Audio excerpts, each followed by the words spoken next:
How are you feeling? How long have you been here? 3 months, May 17th. And what brought you? That's difficult to answer.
I'm not clear.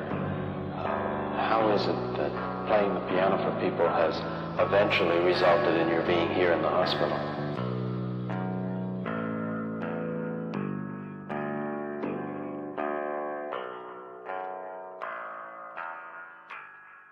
That's difficult to answer.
voice inside my head of crying people facing death.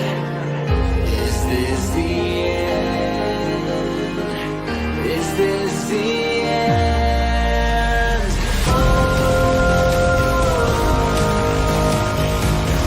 I'm burning in the dystopia.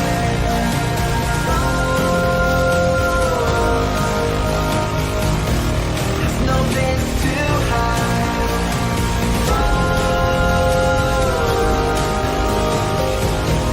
I'm burning in the dystopia.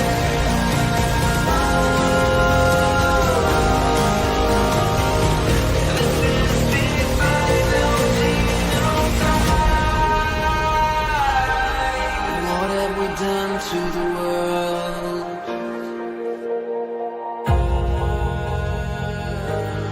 What have we done to the world?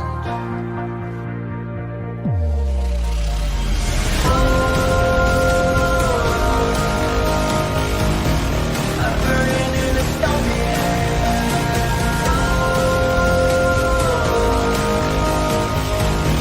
There's no place to hide.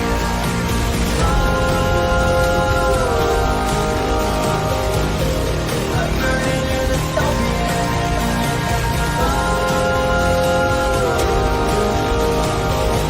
This is the final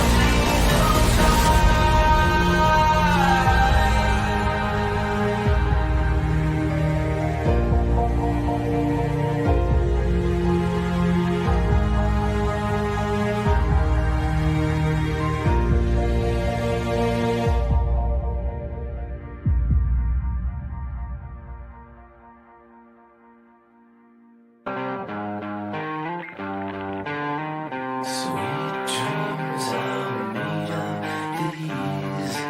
Who am I to disagree? Travel the world and the seven seas. Everybody's looking for something. Some of them want to use you. Some of them want to get used by you. Some of them want to use you. Some of them want to be out you.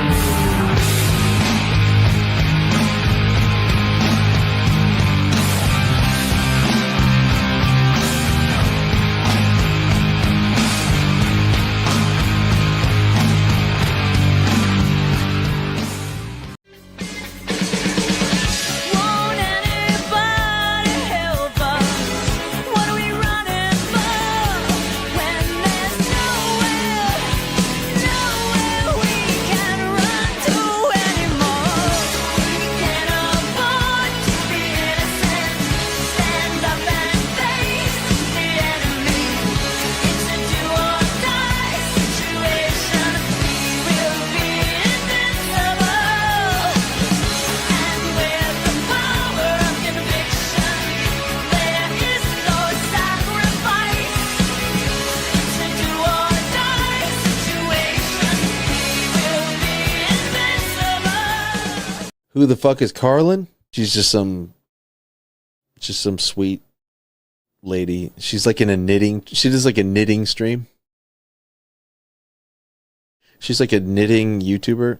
She does knitting. Can we grow up a little bit and Alt not Girl be sent $200. retarded? Have you Please. seen the work of Karlyn Borysenko? Anti-commie cult leader and is obsessed with looking at what actual far-left communists are talking about and organizing today, infiltrating them. They infiltrated the universities, schools, media. She has the receipts to back it up. Primary source evidence. Infestation is dire and she calls Republicans idiots eating slop. Agree. Thank you for the big super chat. Yeah, oh, I know Karlyn B. She's solid. She's funny. I The like great her. noticer sent $200. Literally. So Not it's, Ian. it's not because I haven't dangled my junk into the combat zone on purpose to get some camera footage, but that's the big part of what's the Is that problem. what you call reporting? Go and live under, if streaming? you're going to do it, Yeah, go seriously. undercover. Otherwise you're wearing a hunk of meat in a lion's den. Nick Shirley, I love you. Take care of yourself, man. Karlyn Borysenko went undercover. Do stuff like that.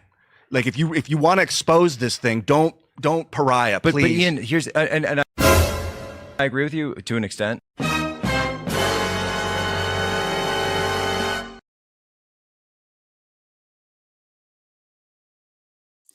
What's up, guys? What's up? What's up? Hey, did the quartering say something about me? Because the first chat I see on Rumble is the quartering is such a stupid slob. And while I certainly agree with the sentiment that the quartering is a stupid slob, the last time people were proactively bringing the quartering up to me, he did a whole video lying about me because he didn't bother to do a 2-minute fact check to actually look at what I said on Fox News. And instead, he made a whole video making shit up about me. So are we just saying the War Garble over on Rumble, are we just saying the quartering is a fat slob in general? Or did he do something that is problematic? Because if he did something problematic, I want to know about it. Hey, you guys want to breaking news. The Python bag that I accidentally bought for $500 on Whatnot, the Python bag has arrived literally just before the stream. And isn't this like the greatest? But I know this has nothing to do with what I'm going to talk about. We're going to talk about Antifa today, but can we all just take a moment to appreciate the fact that you know what? I was a little nervous when I accidentally bought a $500 Python bag on Whatnot, but I'm totally committed to it now. I'm completely committed. This bag is fucking awesome. It is real Python bag. It's got a cool closure. It's got a strap so I can wear across. I mean, come on. That is the best accidental purchase of a luxury bag in like the history of histories. And oh man, come on. I can be a girl for a second. This is Philip Lim who makes this bag. If you want to go and buy a Python bag of your very own and then have to confess to your husband that you accidentally spent $500 on a bag on Whatnot when you didn't mean to. And then your husband goes, Karlyn, I don't care. You can buy whatever the fuck you want. I just went to Calvin Klein today. And I'm like, okay, I see how it is. My husband takes secret shopping trips to Calvin Klein. I accidentally buy $500 bags on Whatnot. And that, you know what? This is why our relationship works. This is why our relationship works right here. So W Python bag, W Whatnot, W Calvin Klein too, because listen, my husband bought a nice jacket at Calvin Klein and I just wore it to go get the mail. And it's actually a really nice jacket. I was actually impressed for a moment. I was impressed with my husband's style. Yeah, but it really wasn't. I really didn't mean to buy it. I really did not mean to win that auction, like at all. It was, but as soon as I won, I was like, okay, we ball. Like Python bag, like. Yep, capitalism win. And we're definitely not going to tell my husband about the limited edition Gucci bag I bought this morning on Whatnot, okay? Just between my husband's not here right now. My husband's at work. So just between me and the internet, no one's going to tell my husband that I bought a limited edition Gucci bag on Whatnot this morning, but I did this one on purpose because this is a bag I've been looking for forever and I really wanted it and it's a limited edition and I got it at a really good price. And so no one tell my husband when the limited edition Gucci bag shows up at my house, just everyone act normal, just act like it's always been here and that like, Victor, that old thing, I've had that bag for you. Victor, I got that bag before I even met you. It was just in the closet forever. Don't worry about it, Victor. You take your top lip and connect it to your bottom lip, you will shut the fuck up. Sometimes shutting the fuck up is the best thing you can do. That's what all you need to do right now. We are in the internet cone of silence. Victor doesn't need to know about the limited edition Gucci bag that I just bought this morning. We're gonna pretend that I've had that forever, and that way Victor won't feel obligated to take another secret trip to Calvin Klein or whatever stores he's shopping at lately. It is the Queen Margaret. It's a limited edition Queen Margaret, and it's fucking awesome, and I'm really excited about it. Do you guys want to see it? Here, I'll show you what bag I just got. We'll get into it in a second. Hang on. I got it for a really good price too, actually. I got it for an amazing price, so I'm not even like upset about it.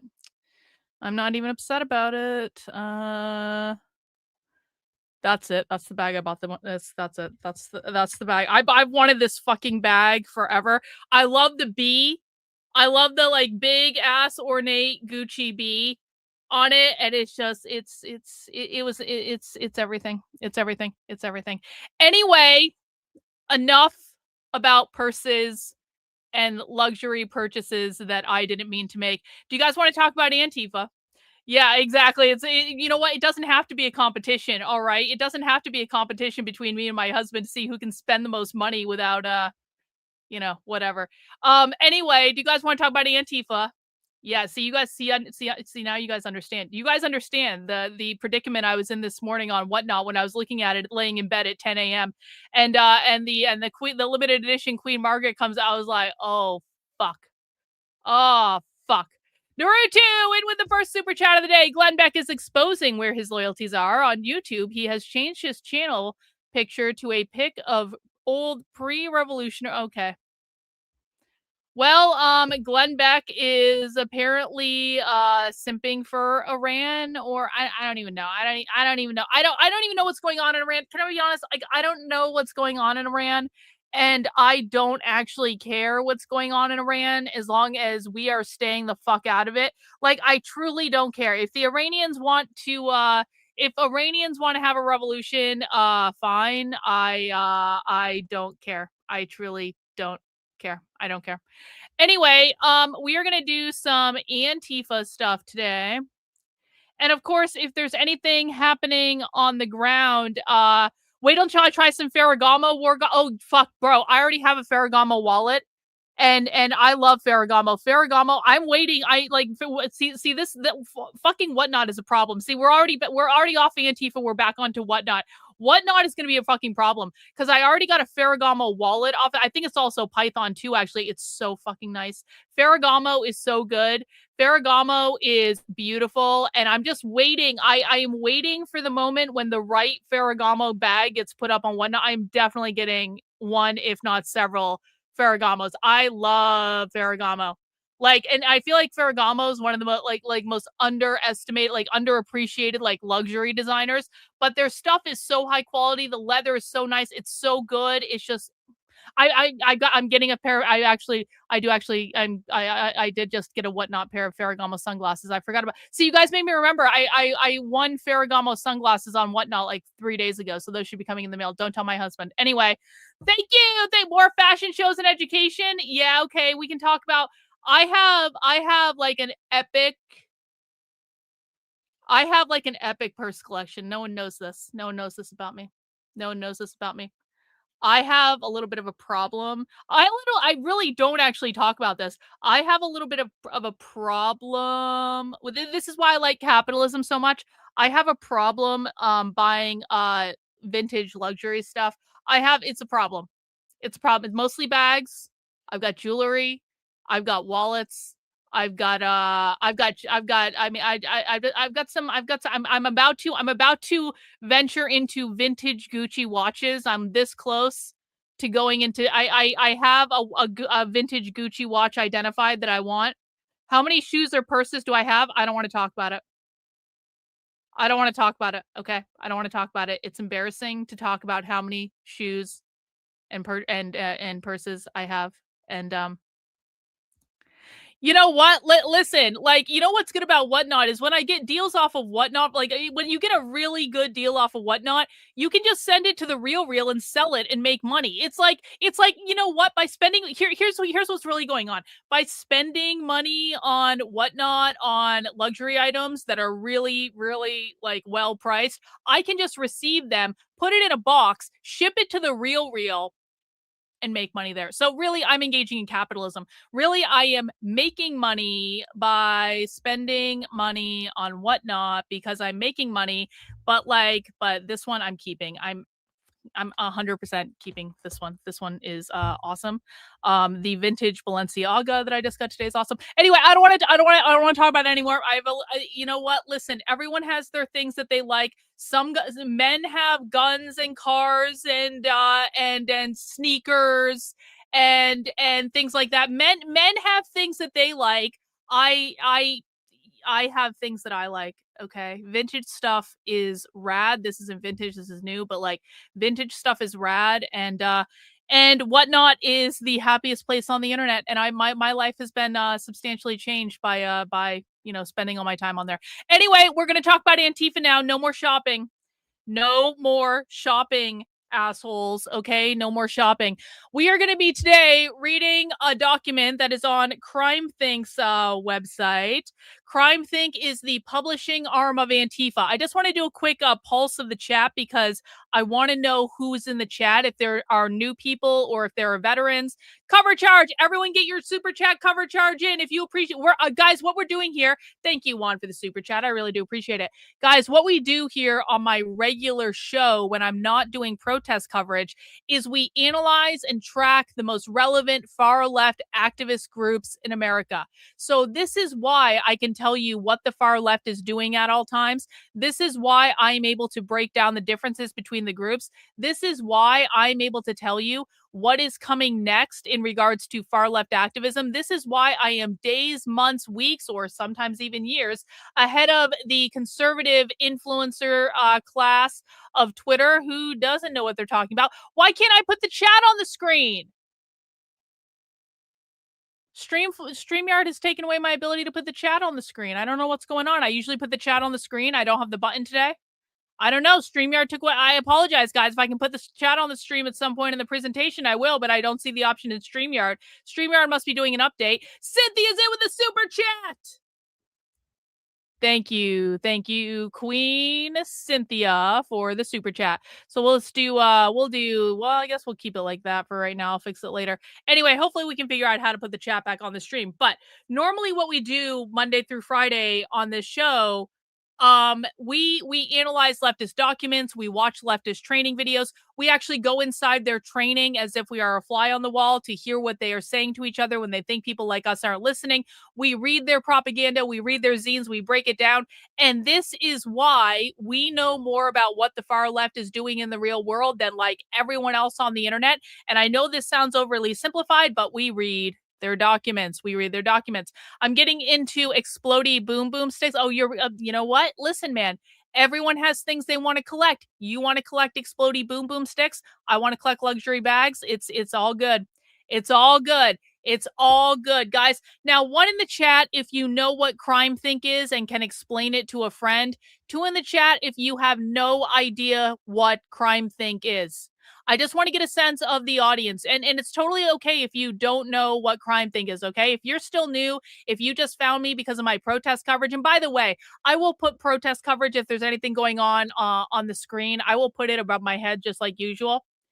One in the chat if you know what CrimeThink is. Two in the chat if you don't know what CrimeThink is. Okay, we got a lot of ones, but we do have some twos, so we got to make sure we're bringing our newer friends along. CrimeThink is the main publishing arm of Antifa. So Antifa is a highly decentralized, non-hierarchical organization.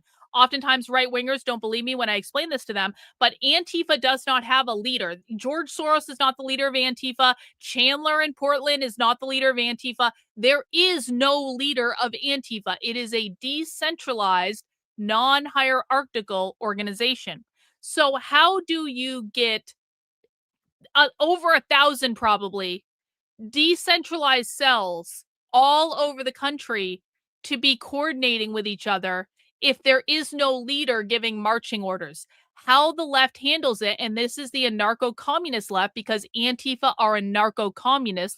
They're far left radical revolutionaries who want to overthrow the government. How you coordinate it is with sites on the internet that are sending out communiques that no one is giving an order. We need to be very clear about this. No one is giving an order saying, you will go do this. That's not how this works.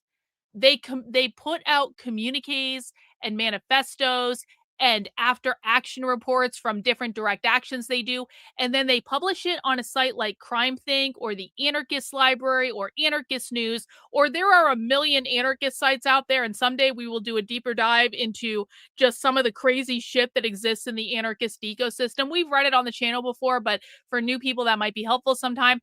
Anyway, CrimeThink is one of the main websites that they all read. There is no leader of CrimeThink. It is a decentralized effort. everyone publishes anonymously on CrimeThink. And this is how they share information with each other. This is how they share learnings with each other. This is how they share different plans they have with each other. This is how they share talking points to each other. No one's giving an order saying, you will do this. And the people who are publishing on this website are decentralized all over the country, and they're all anonymous. But this is the coordinating hub. CrimeThink. So you guys know how I go undercover at anarchist book fairs to collect their propaganda. CrimeThink is literally at every single anarchist book fair. There is always a CrimeThink table, and there are anarchist groups all over the country, Antifa cells all over the country that print out CrimeThink's documents and hand them out. And if you go on there, you can actually go to the library part. They have a massive online reading library. They also have a massive library of zines. As we have talked about before, zines are the propaganda tool of the far left. Antifa has a massive, massive library of zines that people will literally just print out and hand out in their cities. And those zines cover a variety of topics. Actually, let's go back to the zines real quick, because I can show you explicitly where some of this anti-ICE stuff comes from.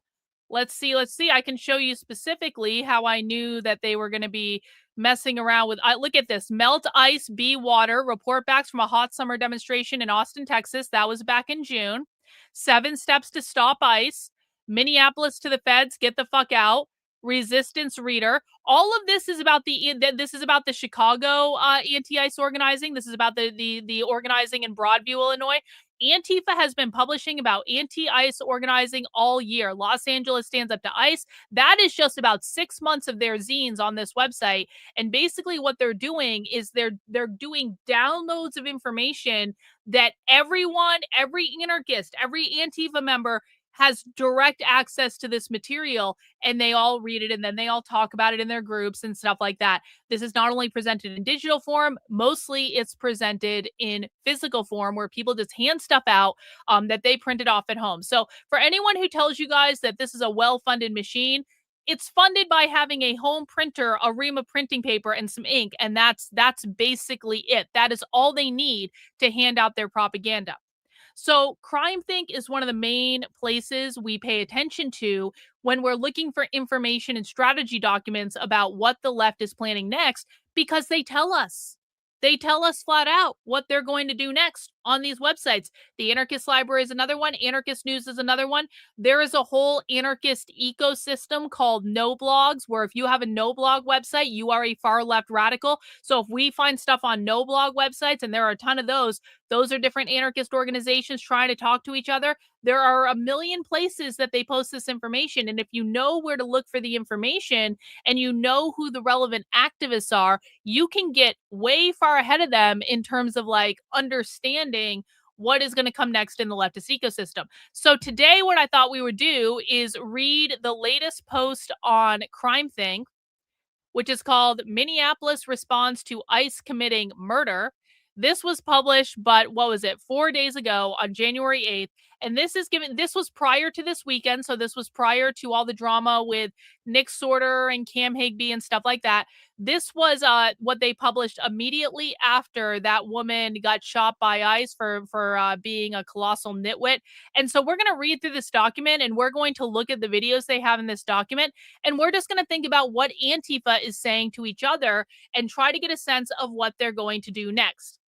After we do that, we kind of have a choice, because I found some, I wondered if people wanted to know what an anti-ICE training looks like, because now a lot more people are starting to become aware that the left has been doing this anti-ICE trainings and coordination all over the country, like all year long. They've been doing this stuff since January, but a lot of people on the right weren't actually aware that this stuff was happening, because, of course, conservative pundits and commentators never talk about anything important. They talk about bullshit and nonsense and whatever Israel wants them to on any given day. But I wondered if people wanted to actually watch a real anti-ICE training that took place like a month ago, because I have this one from Portland that I think will probably be pretty representative of what the anti-ICE trainings look like. So one in the chat if you would like to watch the anti-ICE trainings that the left is doing. 2 in the chat if you are okay with that and you want to do something else. I just want to get a sense of this. 1 in the chat. I do have another option if people, but I'm not going to give you a choice. I want to know how many people want to watch this. One in the chat if you want to check out this anti-ICE training to see what the left is actually communicating to each other.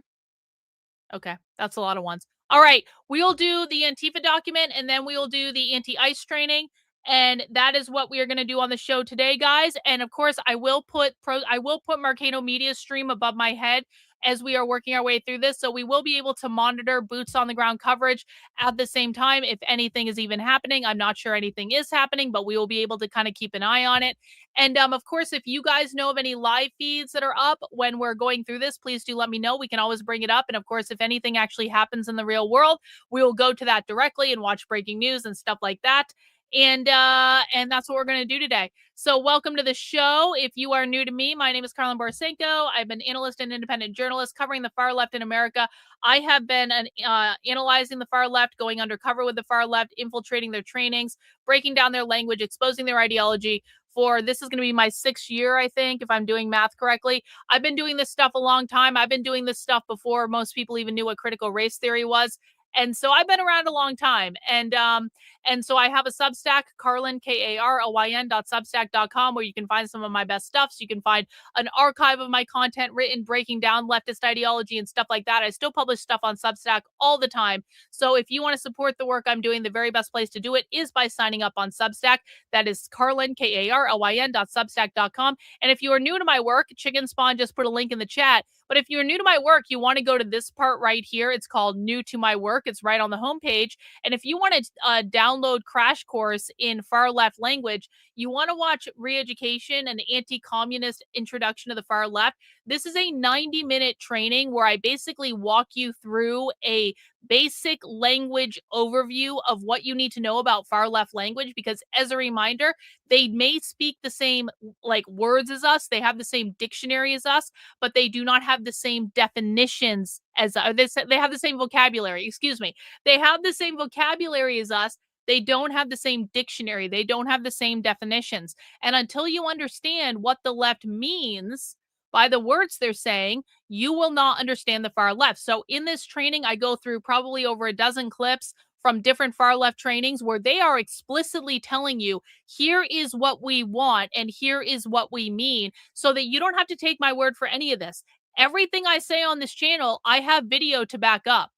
But if you want to see the video directly for yourself, just head over and watch the Re-Education training. If you've already done that one and you want more, I do have a 4-hour crash course that is much longer and more built out, but people didn't want to sit for 4 hours and listen, so I made a shorter one. But if you want the longer one, you can do it there. I will be doing live versions of this class this year. I just haven't announced the dates yet, but for right now, we have the on-demand versions. And again, that is all available over on my Substack. That is Karlyn, Karlyn.substack.com. Another way you can support my work is to send in a super chat to the channel. And super chats, of course, if I get a significant number of super chats at the beginning, I'm much more happy and I'm much more gracious throughout the stream. If I get less super chats, more people are going to be yelled at, and that's just the way it goes. Guys, you are in my classroom. I am teaching a class here. Pay your class dues, $5, $10 in the door if you appreciate what I'm doing, because I'm 100% funded by people just like you. I have no political masters. I have no political narrative I have to sell. My only job is to show up and to show you primary source evidence and to tell you what is going on. You can decide what you think about it. I don't care what political persuasion you are. Everyone's allowed to be here. Just don't be a dick. No whining. Keep it chill. You're in my classroom. Respect my authority and all that. Respect the hierarchy. And we're going to get along just fine. All right. Let's get into it. Let's get into it. We are going to come in, and I have to set the sound up for this. I'm really pissed off StreamYard took the option to display the chat on the screen away. Do you guys mind if I just do a reload real quick just to see if StreamYard is being weird about this? I don't know why StreamYard would take my ability to put the chat on the screen away. Hang on, let me just reload real quick. I'm going to be right back, okay? No one leave. I'm going to be right back.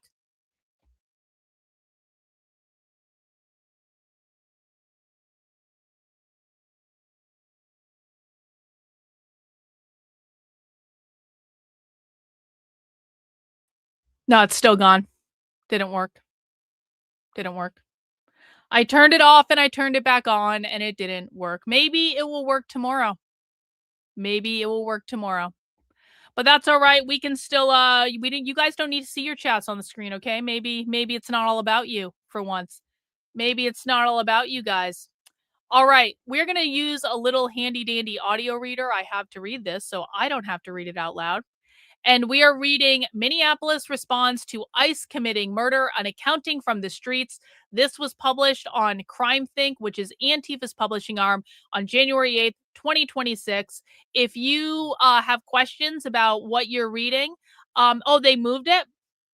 Another channel I'm on had to find it. They moved it. Okay, maybe I'll dig around for it and try to find it while we're streaming. But we're gonna read this out loud. If you guys have any questions about what any of this means, please ask in the chat. And just keep in mind, you're in my classroom, so you're not teaching anyone anything here. Just keep in mind, like, this is my classroom, not yours. So it's better to ask questions than it is to make statements, is all I'm gonna say. All right, let's get this party started. Minneapolis responds to IC committing murder. An account from the streets. On January 7, 2026, United States Immigration and Customs Enforcement agent Jonathan Ross shot and killed our comrade Renee Good in cold blood. The following is an account of the events that immediately followed her murder from the perspective of an anarchist in Minneapolis. These words are dedicated to her memory. Renee Good was murdered a mere 6 blocks from where George Floyd was murdered in May 2020. This feels significant in 2 ways. First, South Minneapolis has a history and memory of resistance. Thousands of people here still remember fighting the police in 2020. Okay, I want to just do a quick pause there. Well, it is true that, of course, Minneapolis was central to the riots in 2020 with George Floyd. I want to make sure people understand something. Minneapolis is basically where Antifa was born. Antifa in the United States was born out of the anti-racist action, or the skinheads for, what was it? The skinheads against racial something, skinheads against racial prejudice or something. It was born out of a punk movement in the 80s that became the Anti-Racist Action Network. We watched the Sharps. Yes, the Sharps. We watched a couple documentaries about this a couple weeks ago on Socialism Saturday. I highly encourage everyone to go back and watch it. But I really want to make sure people understand here. Minneapolis has been this way for a long time. It did not start this way in 2020 with George Floyd. Well, hang on. Pesticide. This video is just for you. Hang on. You take your top lip and connect it to your bottom lip, you will shut the fuck up. Sometimes shutting the fuck up is the best thing you can do. No, I'm not asking for your commentary right now. I'm asking you literally to shut the fuck up and listen. This is incredibly unhelpful. This is incredibly unhelpful if you want to understand the far left, okay? So Minneapolis is the home to modern day Antifa, and it started there in the 80s with something called the Anti-Racist Action Network that became a nationwide far left anarcho-communist organizing thing that basically spawned the modern day Antifa. I just want to make sure everyone has that context. If you want to go back and watch the Socialism Saturday we did a couple weeks ago, Chicken Spawn has just put it in the chat, and it was a really great episode to watch, especially for newbies that want the history there. Thousands of people here still remember fighting the police in 2020. Secondly, a similar dynamic could play out today, just as in the fiery summer of 2020, when the unrest in Minneapolis acted as a spark that ignited a national uprising. For 38 days now, the Department of Homeland Security has been occupying Twin Cities to terrorize our immigrant neighbors. This Monday, they deployed 2,000 more IC agents to dramatically increase the number of abductions. This is an unprecedented escalation. No other city has yet experienced an IC occupation at this scale. This escalation is a reaction to the groundswell of resistance against IC that our communities have carried out over the past several weeks.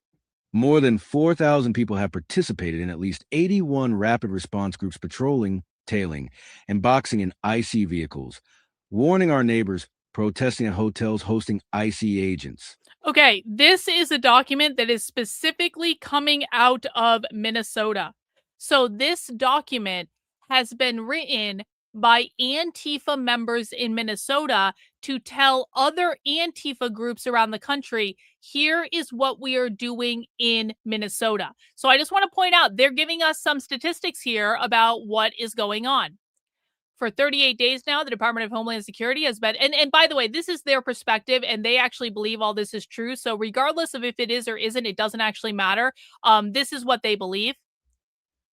The Department of Homeland Security has been occupying the Twin Cities to terrorize our immigrant neighbors. This Monday, they deployed more than 2,000 ICE agents to This escalation is a reaction to the groundswell of resistance against ICE that our communities have carried out over the past several weeks.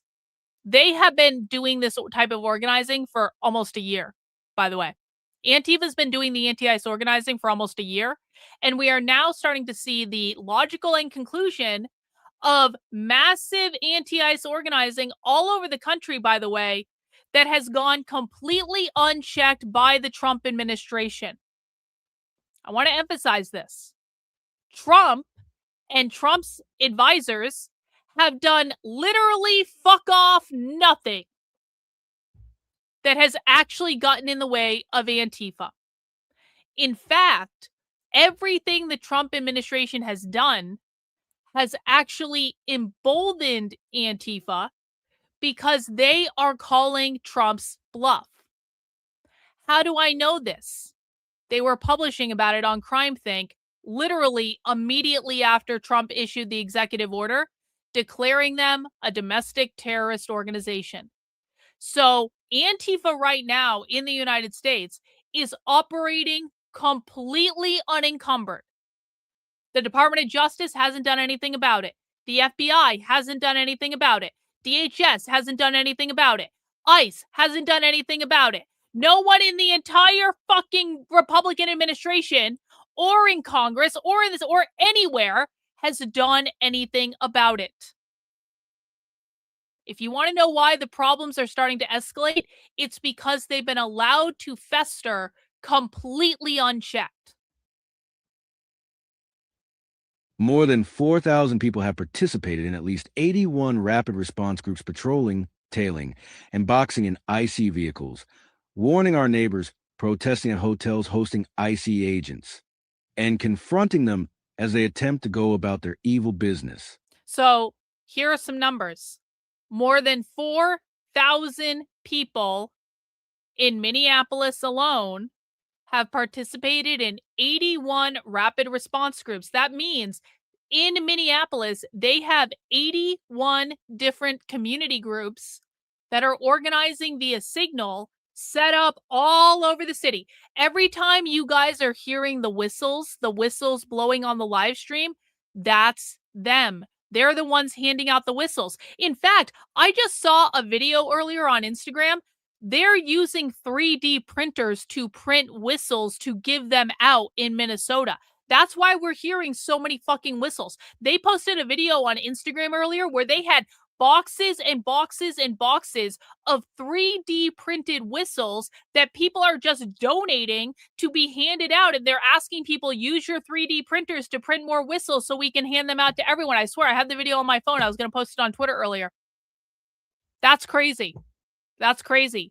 81 rapid response groups in a Signal City. What a rapid response group is basically they organize in a Signal group, and every time someone sees something that they think is related to ICE, they chat into the Signal group or they call some sort of hotline to report them. Because did you guys know there are ICE reporting hotlines? Did you guys know that actually, do I even have one for Minnesota? Hang on a second. Hang on a second. I'm going to cough. I have to get into my account here, but give me 1 second. I can show you that I'm pretty sure not. Oh, wait. Yup.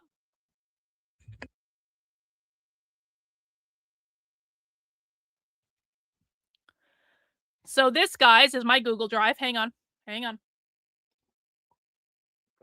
Of course, now I have to cough. Hang on.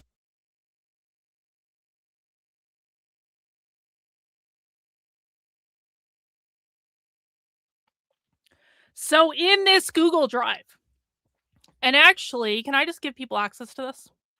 Now we'll do that later. God damn it! Why am I dying now? Everyone send me super chats till I stop coughing.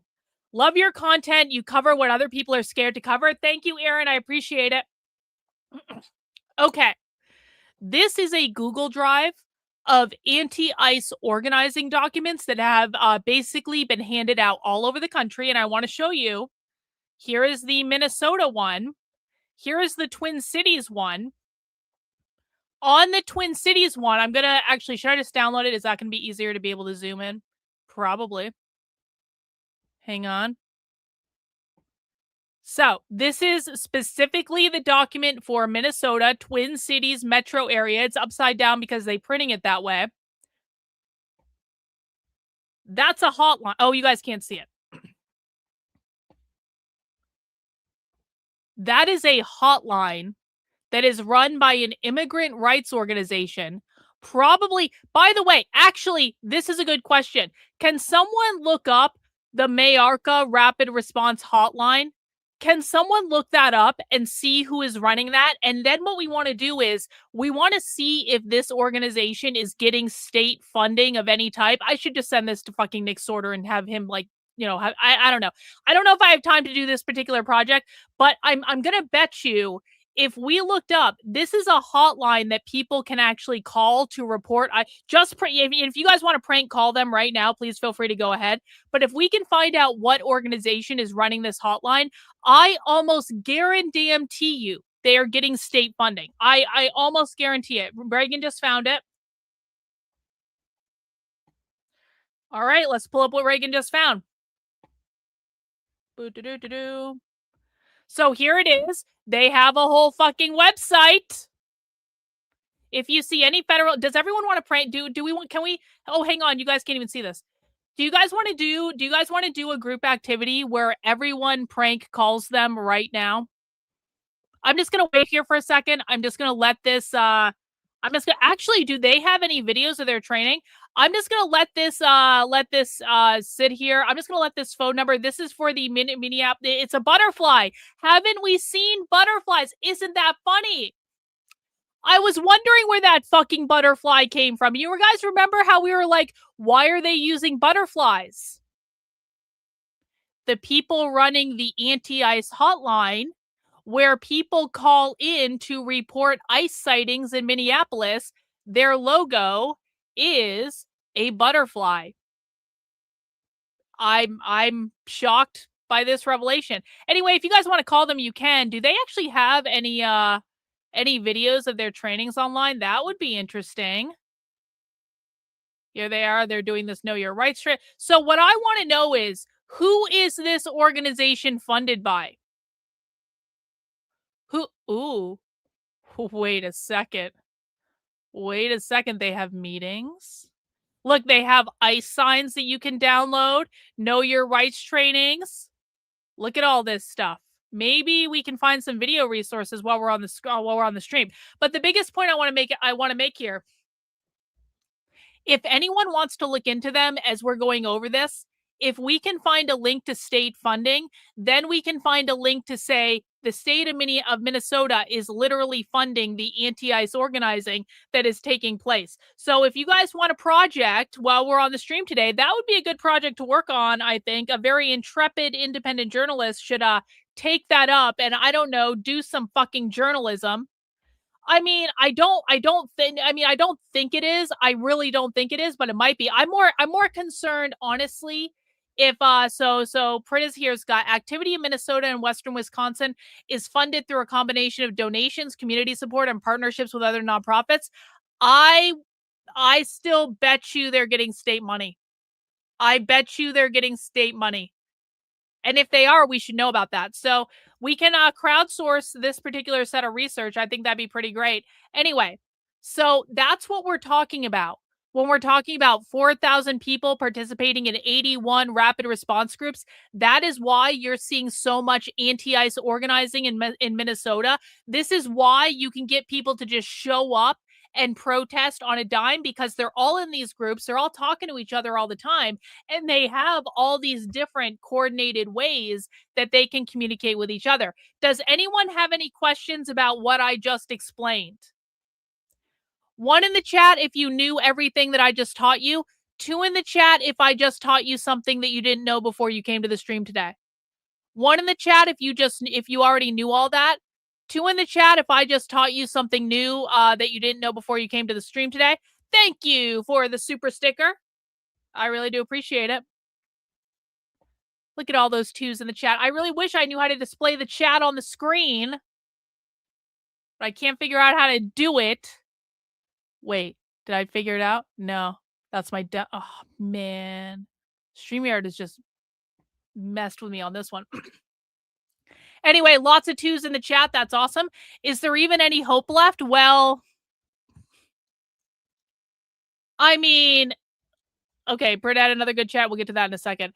I mean, is there any hope left?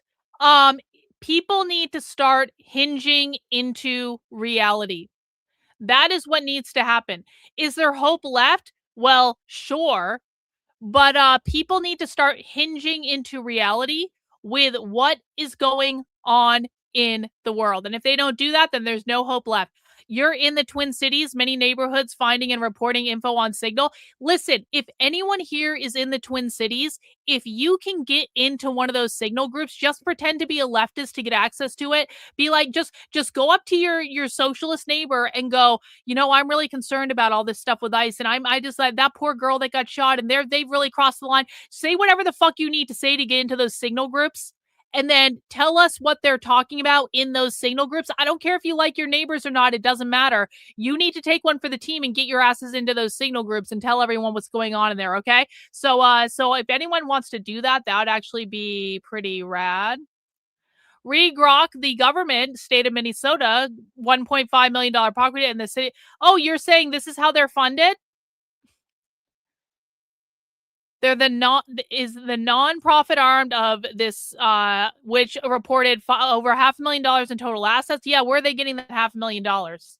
Where is an immigrant rights organization getting $500,000? That is what I want to know.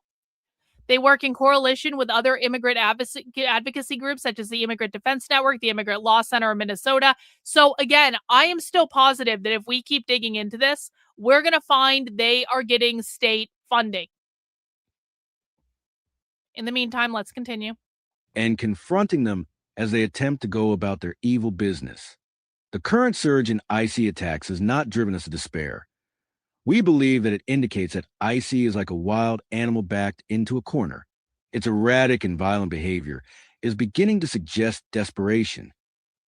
So I want to emphasize this. Antifa believes that the surge in ICE enforcement in Minnesota is a sign that ICE knows they're losing. They are behaving like a wild animal that is on their last breath and that they are winning. Okay? I think they're probably right about this, by the way. But what I want to emphasize here is Antifa believes they are winning, that their tactics are working, and that all they need to do is to continue to double down on these tactics and they will defeat ICE. That is what they believe. Its erratic and violent behavior is beginning to suggest desperation. It is an agency in crisis, an agency that can be defeated. That is what they believe. It is an agency in crisis, an agency that can be defeated. People stand vigil for Renee Good after ICE agent Jonathan Ross murdered her. Yesterday, on January 7th, I went to the Bishop Henry Whipple building at 8 a.m. with a friend. The Whipple building is the ICE headquarters for the entire upper Midwest. It is where they stage before carrying out their raids. I took pictures of their license plates for about an hour. A third friend planned to join us.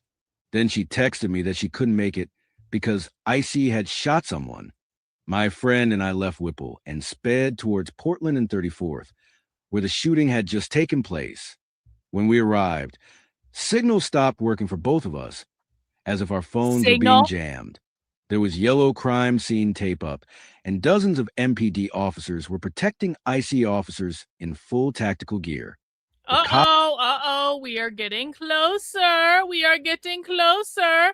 Monica, Minnesota, MN, likely referring to that project, gets funding from a mix of state programs like the Livable Communities Act, federal grants. Oh, you're telling me that the federal government is funding anti-ICE hotlines? Are you serious? If we can prove, guys, if we can prove that the federal fucking government is funding anti-ICE organizing in Minnesota, I need the internet to crowdsource this stuff. We are going to figure this out before the end of this call.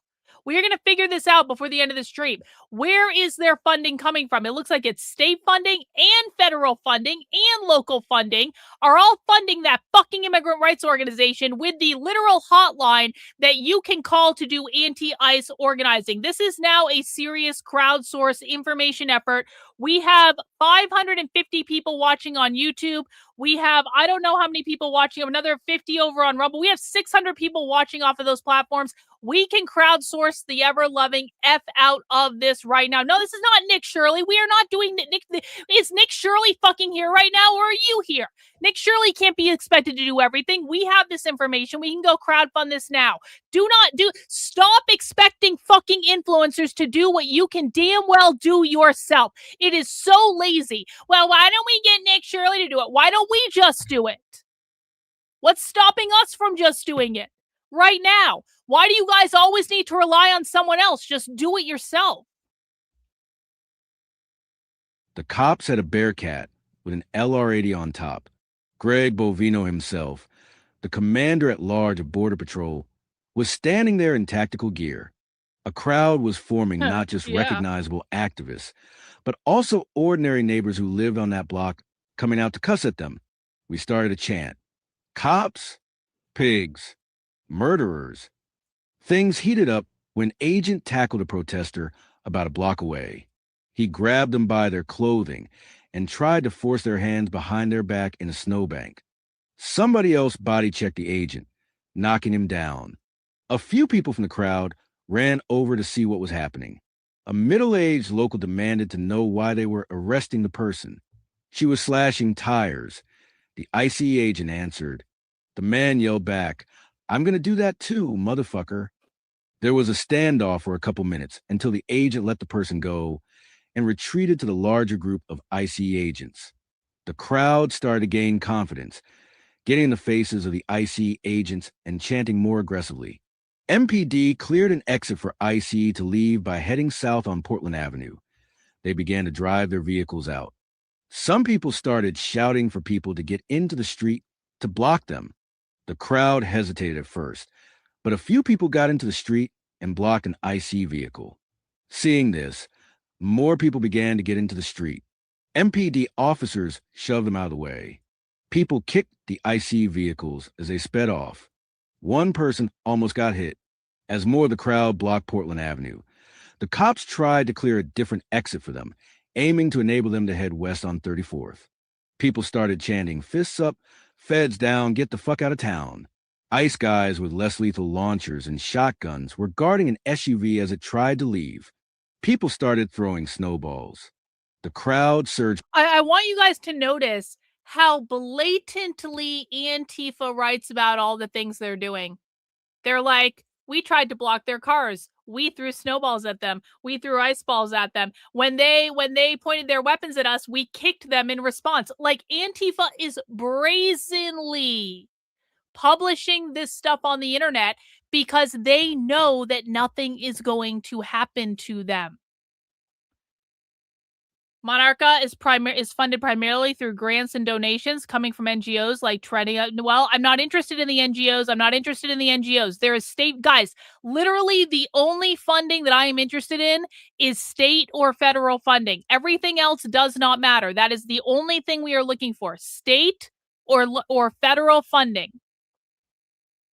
No, they're not. They're not petulant children. They're more organized than the right. They're more cohesive than the right. They are more aggressive in their tactics than the right. They're not petulant children who are having a temper tantrum. They are actually winning, and you are losing because you dismiss them as petulant children. Someone asked earlier, is there any hope left? As long as the right keeps dismissing the left, as long as the right keeps going, they're just stupid, we should ignore them. As long as you guys keep doing this shit, you will lose and they will win. There is no hope until you start taking them seriously. They are not petulant children. They know exactly what they're fucking doing. The crowd, as more of the crowd blocked Portland Avenue, the cops tried to clear a different exit for them, aiming to enable them to head west on 34th. No. I am not talking. This is not a good argument.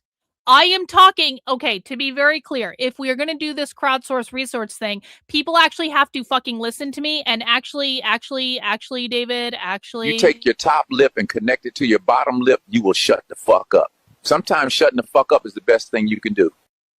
You guys actually need to listen to me and follow what I am saying, not making shit up. I am not asking for NGO funding. I am asking for state or federal funding. That is it. That is all I am interested in. People started as more of the crowd blocked Portland Avenue. The cops tried to clear a different exit for them, aiming to enable them to head west on 34th. People started chanting, "Fists up, feds down, get the fuck out of town." ICE guys with less lethal launchers and shotguns were guarding an SUV as it tried to leave. People started throwing snowballs. The crowd surged forward, and I came face to face with an ICE agent sticking the barrel of his launcher in my face. "What are you gonna do?" I demanded. "Shoot me too." He shot the launcher at my face at point-blank range. My first thought was, I just lost an eye. That's how it felt. Street medics pulled me back and started flushing my eyes. We are not using Data Republican's website. And in fact, I'm deleting that chat. No, we are not using Data Republican's website. We are not using Data Republican's data. That is not going to happen. Data Republican is a fucking lying narrative shill who has openly misinformed the public on many, multiple occasions. I am not using anything from that bitch's website because I know directly with primary source evidence she has lied to people on many occasions. So please, no, we are not using that as a source of information because we know that Data Republican is a narrative shill evil cunt who is not trustworthy at all. Street medics pulled me back and started flushing my eyes. Off to my right, I could see people chasing some ICE agents into an alley behind some houses. I saw the same middle-aged man who had intervened on behalf of the other protester also take a pepper ball to the face at very close range. The agent shot tear gas and tackled somebody else. Two comrades who were helping to give me medical treatment assisted me in moving to a house 2 blocks away. To get cleaned up, I showered and put gauze on the wound on my face. When I got out of the shower, I saw more commotion down on the sidewalk. It was hard to tell whether IC was chasing people or people were chasing them. Some people erected a barricade at Portland and 33rd, a block away from where Renee was murdered. The barricade remains there today, with protesters camping out there, including some familiar faces who held down the George Floyd Square Autonomous Zone half a mile away for over a year. The barricade at Portland and 33rd, a block away from where Renee was murdered. I went home to nurse my wounds and wash the pepper spray on my clothes. A couple hours later, I heard reports that IC was raiding Roosevelt High School and had rammed an observer's car with one of their cars, weaponizing their vehicle as we've frequently seen them do. A fight broke out outside the main entrance. They arrested a protester, but they failed to catch the student they were trying to kidnap. This should remind everyone that they aren't invincible. When we commit ourselves to our actions, we can beat them. At about 4:30 p.m., a group of 30 or 40 protesters... Hang on. I went home to nurse my wounds and wash the pepper spray off of my clothes. A couple hours later, I heard that ICE was raiding Roosevelt High School and had rammed an observer's car with one of their cars.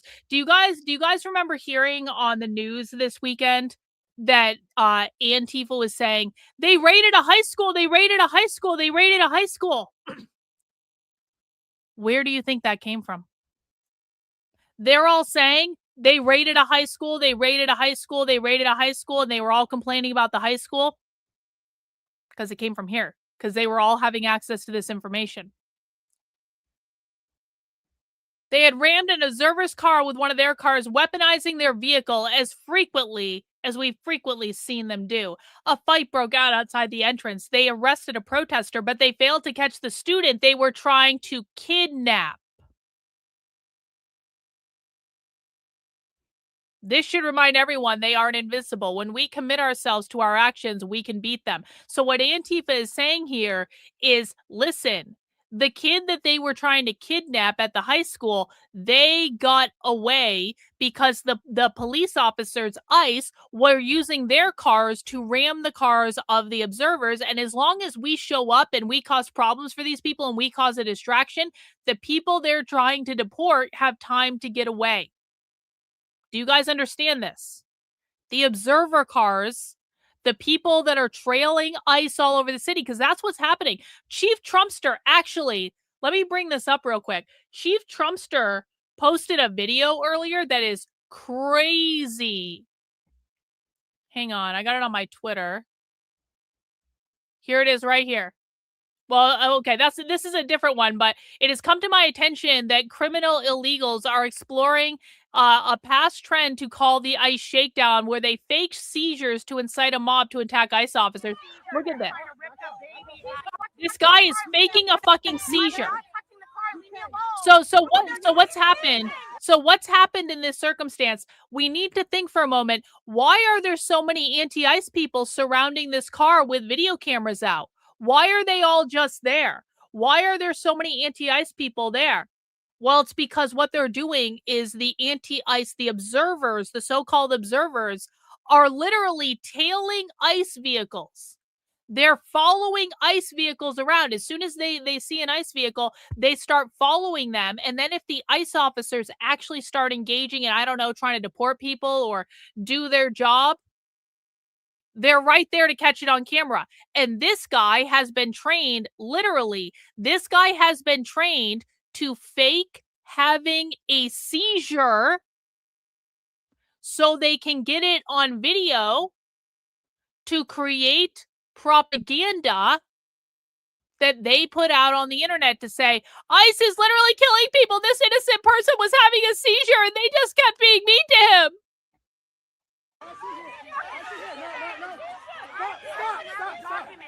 This is my wife. She's having a seizure. They're trying to rip the baby out of her hands. She's having a seizure. Fitchburg, Massachusetts. This is what's going on this morning. Stop yelling at her. Stop yelling at her because you feel insecure. I'm not touching the car. Leave me alone. Those people were literally just following them around. I'm pretty sure, too. Didn't Chief Trumpster have something else that he tweeted out? Here's the other thing. Here's the thing I was actually looking for. The lunatics are following ICE around and shrieking that law enforcement is in the area. Totally unhinged. Look at this. Look at this.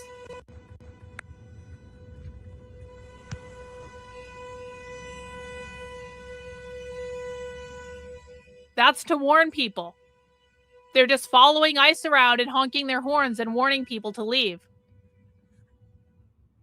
Yeah, Marcado Media has been following ICE around too on his live stream. In fact, I need to go look at his live stream, see if he's doing anything. Driving through town and a convoy of vehicles started following, honking their horns and blowing whistles on every corner, trying to warn people we are ICE. I'm not ICE. I'm just a tree something with a really big truck. Kind of seems like they're pretty organized to me. At about 4:30 p.m., a group of 30 or 40 protesters breached the doors of the federal courthouse downtown. As security guards pushed back against the revolving doors to keep them out, someone smashed out a window. No one was arrested there. The spontaneity of the moment and the sheer number of little protests flaring up around the Twin Cities made it impossible for the authorities to react to all of them. That night, there was a mass vigil to mourn Renee's death. Some 10,000 people came out, crowding around burn barrels as they flooded Portland Avenue as far as the eye could see. It felt like everyone on the South Side was there. People stand vigil for Renee Good after ICE agent Jonathan Ross murdered her. Since the beginning of the invasion of the Twin Cities, messy contradictions have abounded in the network of rapid response groups that has sprung up. In the early days, there were major clashes with IC at the Brotex Paper Factory and on the east side of St. Paul. Some weeks later, there was a clash at 29th and Pillsbury, where they tackled a pregnant woman. Following these, there was a lot of peace policing and debating about nonviolence. Liberal elements have gained ground, and things that we could take for granted in 2020 are no longer established. A lot of the people in the rapid response groups come out of 50,501 and the No Kings protests and are very green and I feel like it's so early in the week for this, but you know, when it happens, we have to nip it in the bud. How do they afford to drive around all day and follow ICE? Who pays for their gas? Does anyone in the chat want to answer this question? Does anyone want to take a guess? They all have jobs. They have jobs. They have jobs. They're teachers, they're nurses, they're lawyers, they're other professionals. They work in retail, they work in coffee shops, they work at Amazon. They have jobs. Only retards think the left doesn't have jobs. They control the labor unions. They can pay for their own fucking tank of gas. Do you think the same people are driving around all the time? Or maybe people drive around for an hour or two and then they go to their real world work job and then someone else starts driving around. They literally have thousands of people coordinating in Minnesota to do this. It's not just a couple of people doing it on their part-time. They have Etsy shots. They hawk their sit. They do Uber and DoorDash. Like, we're talking about a fucking tank of gas. Not even. They have jobs. They work in shifts. A lot of the people in the rapid response groups come out of 50,501 and the No Kings protests and are very green and inexperienced. This can be a blessing and a curse. There's a huge wellspring. Hang on. A lot of people in the rapid response groups come out of 5051 and the No Kings protests and are very green and inexperienced. Okay, 5051 is the organization that puts on the No Kings protests. They work with Indivisible. Indivisible is a progressive organization. But I'll tell you what, 5051 is a lot more leftist than Indivisible is. So I really think that, like, now it's not 50. I want to be really clear about this. 5051 is not far left revolutionary socialists, but they're certainly more like DSA types. They're certainly more far left than progressives, just based on the organizing videos that I've seen posted in Minnesota over the last several days. But 5051 is one of those groups that we need to be paying attention to. But what I want to point out here is that, like, Antifa looks at the 5051 people and the people from the No Kings protests, again, who are progressives, and they're going, you guys are really new at this, essentially. Like, they're happy that the progressives are showing up, but Antifa's saying, you guys are kind of like, you're baby activists. You're baby activists. Like, they're talking down to them a little bit. They want to radicalize them more. They're saying that the people coming from the 5051 stuff and the No King stuff basically need more experience being leftist revolutionaries, and they need to be radicalized more to the far left. There's a huge wellspring of creative energy. Various neighborhoods are trying all sorts of different strategies for alert systems and mutual aid. At times, the liberals running dispatch have been doing de facto counterinsurgency by telling people not to go to the scene of an abduction. Well-attended patrol trainings have instructed people to stay at least 30 feet away from IC at all times. There's a culture referring to ourselves as observers, an insidious brainworm for those of us who want to do everything we can to disrupt and interfere with IC operations. Okay, we need to talk about this because, okay, the left is a spectrum. The left is not one cohesive group with one cohesive set of belief systems. The left is a spectrum. No, bro, no. You take your top lip and connect it to your bottom lip, you will shut the fuck up. Sometimes shutting the fuck up is the best thing you can do. No, John, you're not here to teach anyone anything. What you're saying is wrong, and you need to, like, literally shut the fuck up and listen to what I'm about to say. The left is a spectrum, okay?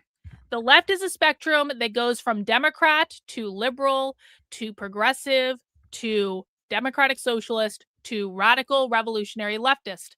If you believe that everyone on the left is created equal, I need you to go to decodetheleft.com/map, where I have created a comprehensive resource that gives you more information on what I'm about to tell you very, very, very quickly.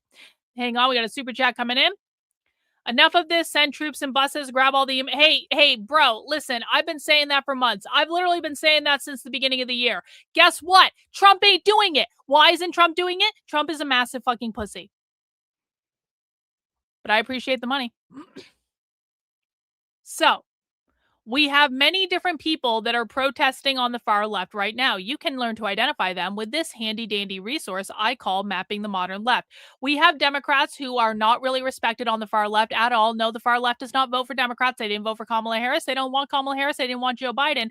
They don't want anything to do with all that. They denounced the Democratic Party earlier and early again. Far left socialists are not Democrats. They fucking hate Democrats. They also hate liberals. They shit talk liberals all the time. You are about to see Antifa shit talk liberals in the very document that we are reading. So no, they're not liberals. They're also not progressives. Progressives, liberals, and Democrats still believe in upholding capitalism. The goal of Antifa, who are the revolutionary socialists, is to overthrow capitalism, abolish the government, abolish the Constitution, yada, yada, yada. The people we're reading right now are revolutionary socialists. The people who did the 50-51 protest or the No Kings protest or work with Indivisible are progressives. These are two fundamentally different groups.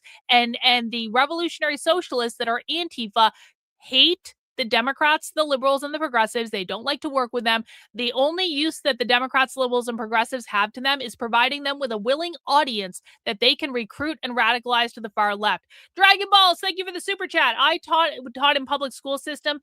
Teachers bank weeks of paid sick leave to use at their disposal. It's an insult to Americans saying they have no values and must be paid to show up. And this is so true. It's like the right doesn't understand that the left has vacation days.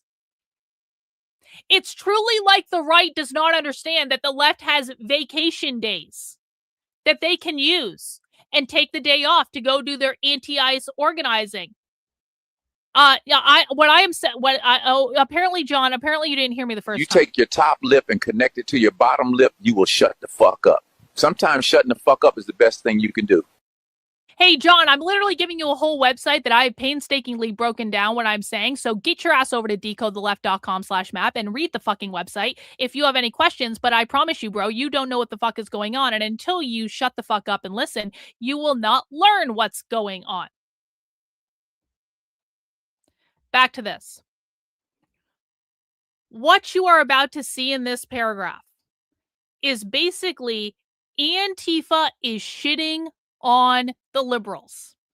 Antifa is saying, we are doing aggressive anti-ICE organizing. Antifa is saying, we are not observers. We are challenging ICE. We are getting in their faces. We're throwing snowballs and ice balls at their car. We're blocking their car with our bodies. Antifa is highly... Then, John, literally last fucking morning, if you want to learn, shut the fuck up. Stop talking. Ears open. Mouth shut.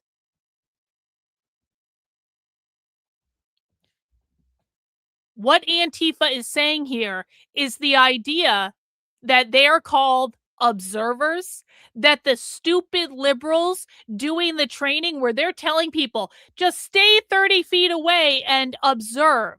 Antifa is offended by this idea because Antifa wants to aggressively confront ICE in the streets, and they're pissed off that the liberals that are doing some of this anti-ICE training are calling themselves observers. They think they're basically being pussies. Oh, no. You don't tell me what to do. 5-minute timeout for you.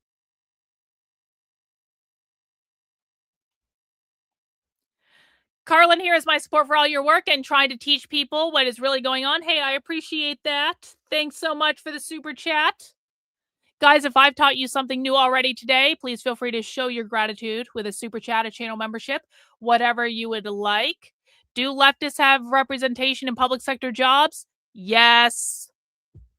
Yes. Obviously. Yes. Okay, let's listen to this paragraph again. There's a culture referring to ourselves. A lot of the people in the rapid response groups come out of 50,501 and the No Kings protests and are very green and inexperienced. This can be a blessing and a curse. There's a huge wellspring of creative energy. Various neighborhoods are trying all sorts of different strategies Thanks, for alert Matt. systems and mutual aid. At times, the liberals running dispatch have been doing de facto counterinsurgency by telling people not to go to the scene of an abduction.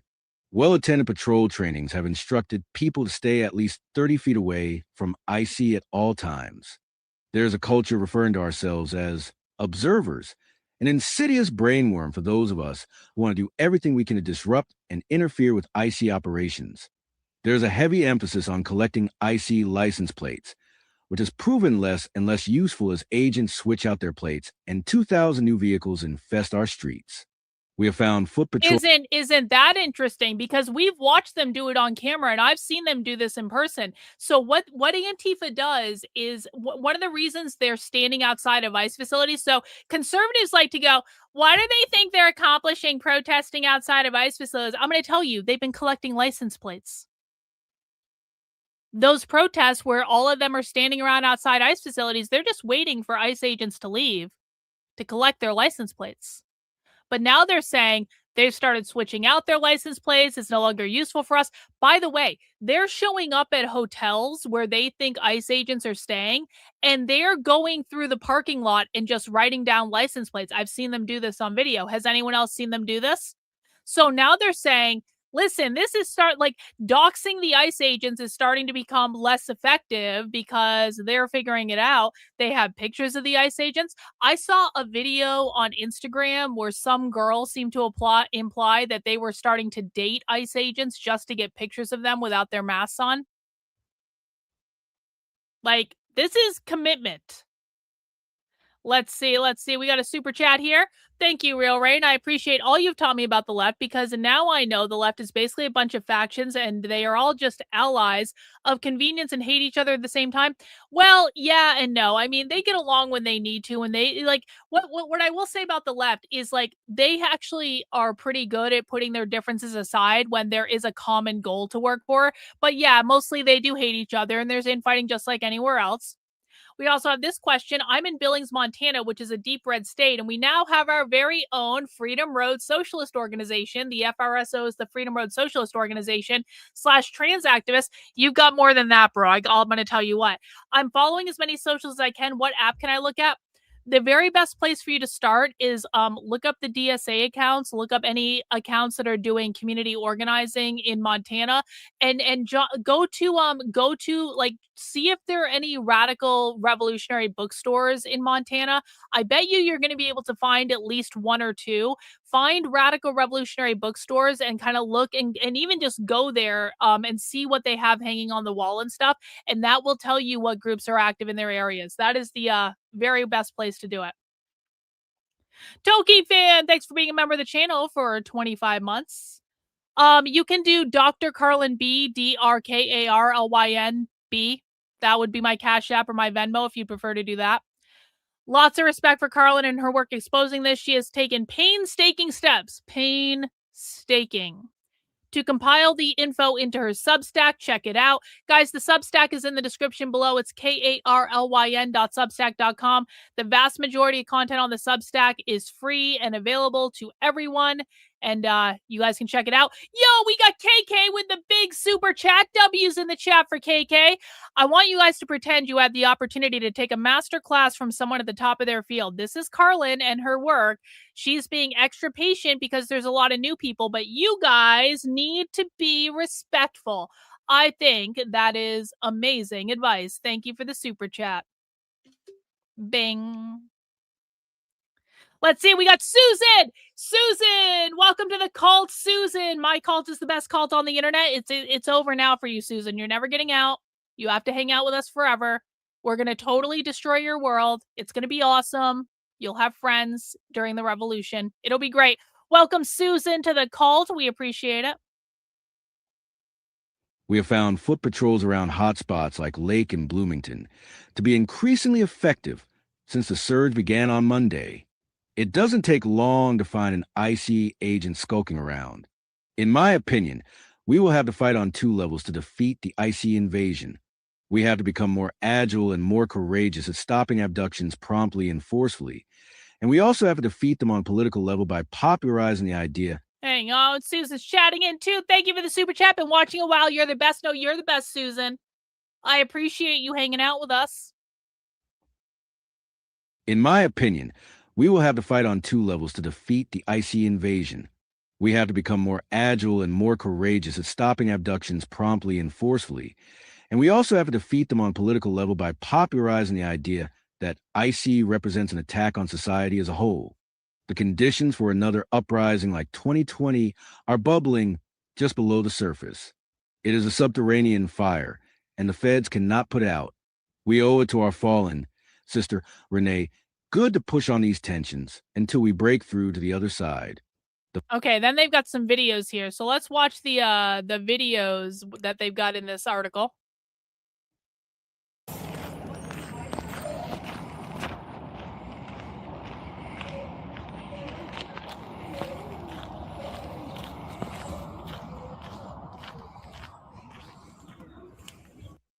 Okay. Let's go to hang on. Does Crime Think have a Vimeo? Oh, shit. Did this just bring me to Crime Think's Vimeo? It did. We'll look at that later. The barricade at Portland and 33rd, a block away from where Renee was murdered. So they're starting to build barricades in Portland if people didn't see this.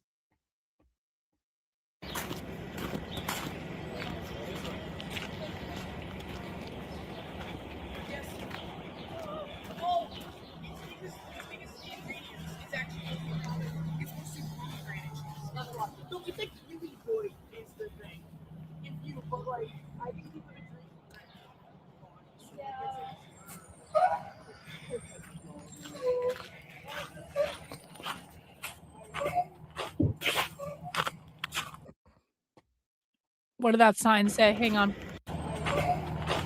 Killer ice off our streets in front of a memorial.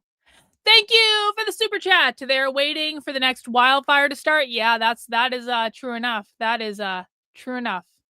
That's true enough. You remember how the left didn't complain when Obama deported 3 million people? Actually, the far left did, you faggot. Actually, the far left did, you fucking ignorant faggot. Like, putting in your fucking conservative bullshit talking points in my chat. The far left did complain about the deportations. The far left also complained about Obama bombing too many countries. So perhaps, instead of coming in here and try to own the fucking libs with your stupid bullshit conservative talking points. You take your top lip and connect it to your bottom lip, you will shut the fuck up. Sometimes shutting the fuck up is the best thing you can do. They did complain. You don't know that because you don't listen to the real far left. Now shut the fuck up and listen to what's going on. They hate Obama. They hated Clinton too. Here's some more. Fuck ICE! Fuck ICE! Fuck ICE! Fuck ICE! Fuck ICE! Fuck ICE! Fuck ICE! Fuck ICE! Fuck ICE! Fuck ICE!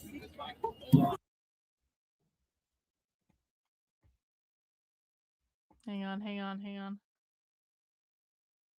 Yeah, hang on. Tigers said, Karlyn, I was far left when Obama was in office and I bitched endlessly about him. That's right.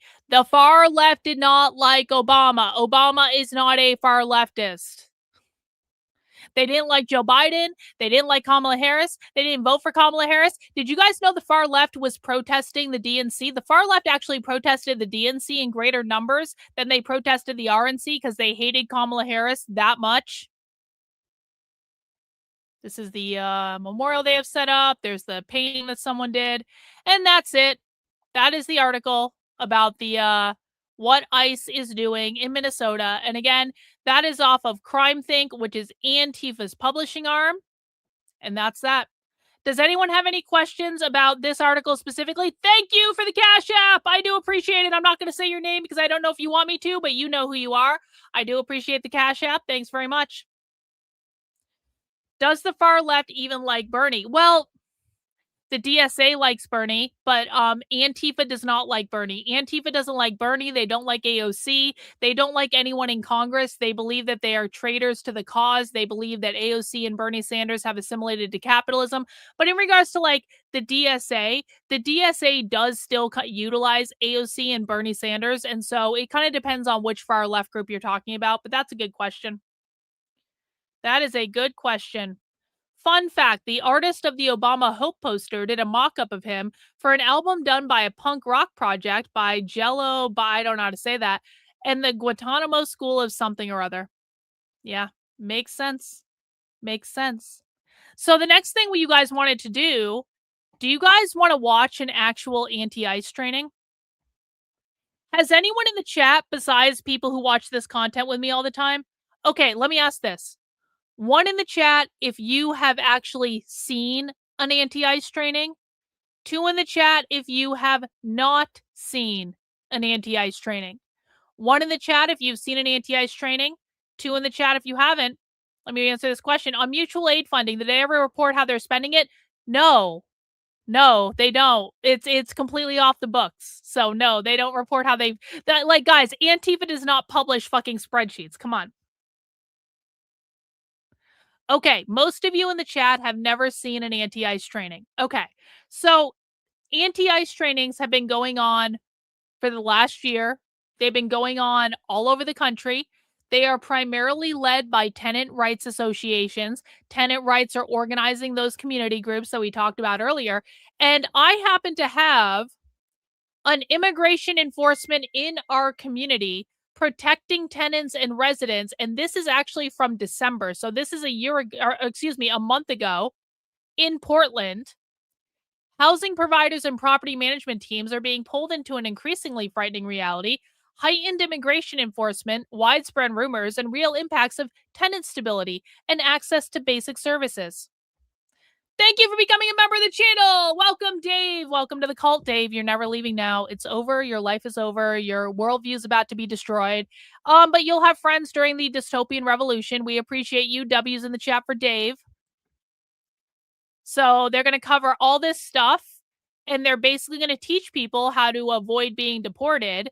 They have a sanctuary hotline, Oregon DOJ Sanctuary Promise Act reporting.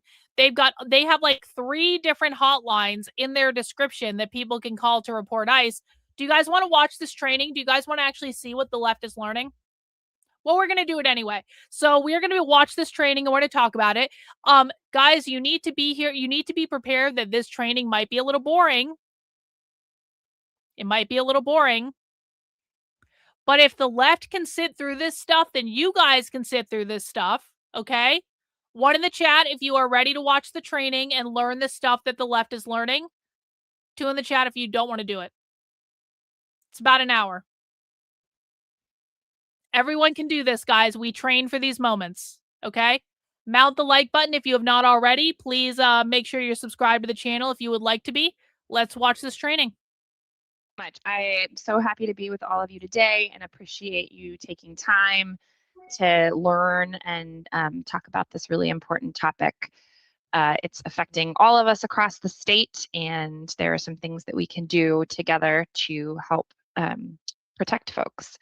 So my name is Kelsey Heilman. I'm a supervising attorney with Oregon Law Center. If you're not familiar with Oregon Law Center, we are a statewide provider of free civil legal representation to low-income Oregonians. We represent lots and lots of immigrant clients in all kinds of different types of civil legal matters. Sometimes it's housing, but we also do cases that are about employment and public benefits and civil rights and family law and domestic violence. So we are thinking a lot about the things that we can do and the limits to what we can do to keep folks safer and help them prepare during this sort of unprecedented time in recent history of immigration enforcement in our communities. Oh, there we go. So today, we're going to do a very brief overview of recent changes to U.S. immigration enforcement policy. We will Yep. talk about the basic legal rules, constitutional and baby. otherwise, that protect people in their homes and in other places. We're going to talk nuts and bolts about ways that you can plan for and respond to ICE agents at a property, an arrest or detention by ICE, whether that is of a tenant or of an employee. And then rumors of ICE enforcement in the community, which are pretty rampant right now. And then we'll talk about resources that you might share with tenants to help them plan for and respond to those same issues. What we're not going to do today, unfortunately, is solve immigration issues or stop the ICE activity in our communities. Those are things that the law does not give us good tools to do. Obviously, there are lots of very important social and political processes happening that I hope are going to lead to a stop to what's happening right now. But this presentation today sort of takes as a given that this increased enforcement is happening and talks about what we might do to better prepare and plan on a community level. We're also not going to talk about individual cases or confidential information. I think it's pretty unlikely in a group of 200 that folks are going to ask questions like that, but please remember this is a public space and 200 people are on this training. And they do these trainings all the time. They do these trainings on like an ongoing basis. 200 people. That's a lot of people on a training. Even though I'm a lawyer, I'm not your lawyer. And we don't have an attorney-client privilege relationship. And so this is not a place to share immigration status information about anyone or specific case information about anyone. So let's start by looking at what is happening. I'm sure you all are seeing all the headlines like I am seeing the headlines, and many of you are probably in real life seeing what's happening in your communities, because across the state, there is a huge increase in she has a ICE job. enforcement that is happening. And we are seeing it, in every part of Oregon right now. So ICE enforcement is happening, and then there are all of these changes to the rules that govern the legal processes for folks to, try to follow the regulations and adjust their status in a way that's blessed by the law. Those rules are also being changed, and the ground is kind of shifting under everyone's feet as we speak. So one thing that you are going to hear me talk about today over and over is how destabilizing this is for communities, and how there's the impact of the actual changes, and then there's this sort of big cloud of how it hangs over everything, like the possibility of this happening to each family and in every community. And that is having all kinds of effects that stretch well beyond the more than 60,000 folks who are in immigration detention now, which is a modern high. So we won't have time to go over all of the immigration changes, but relevant to what we're talking about today, there has been a widespread and intentional and very public campaign to boost detention and removal. So boost the number of people who are sent out of the country, sometimes to the country that they came from, sometimes to some other random country.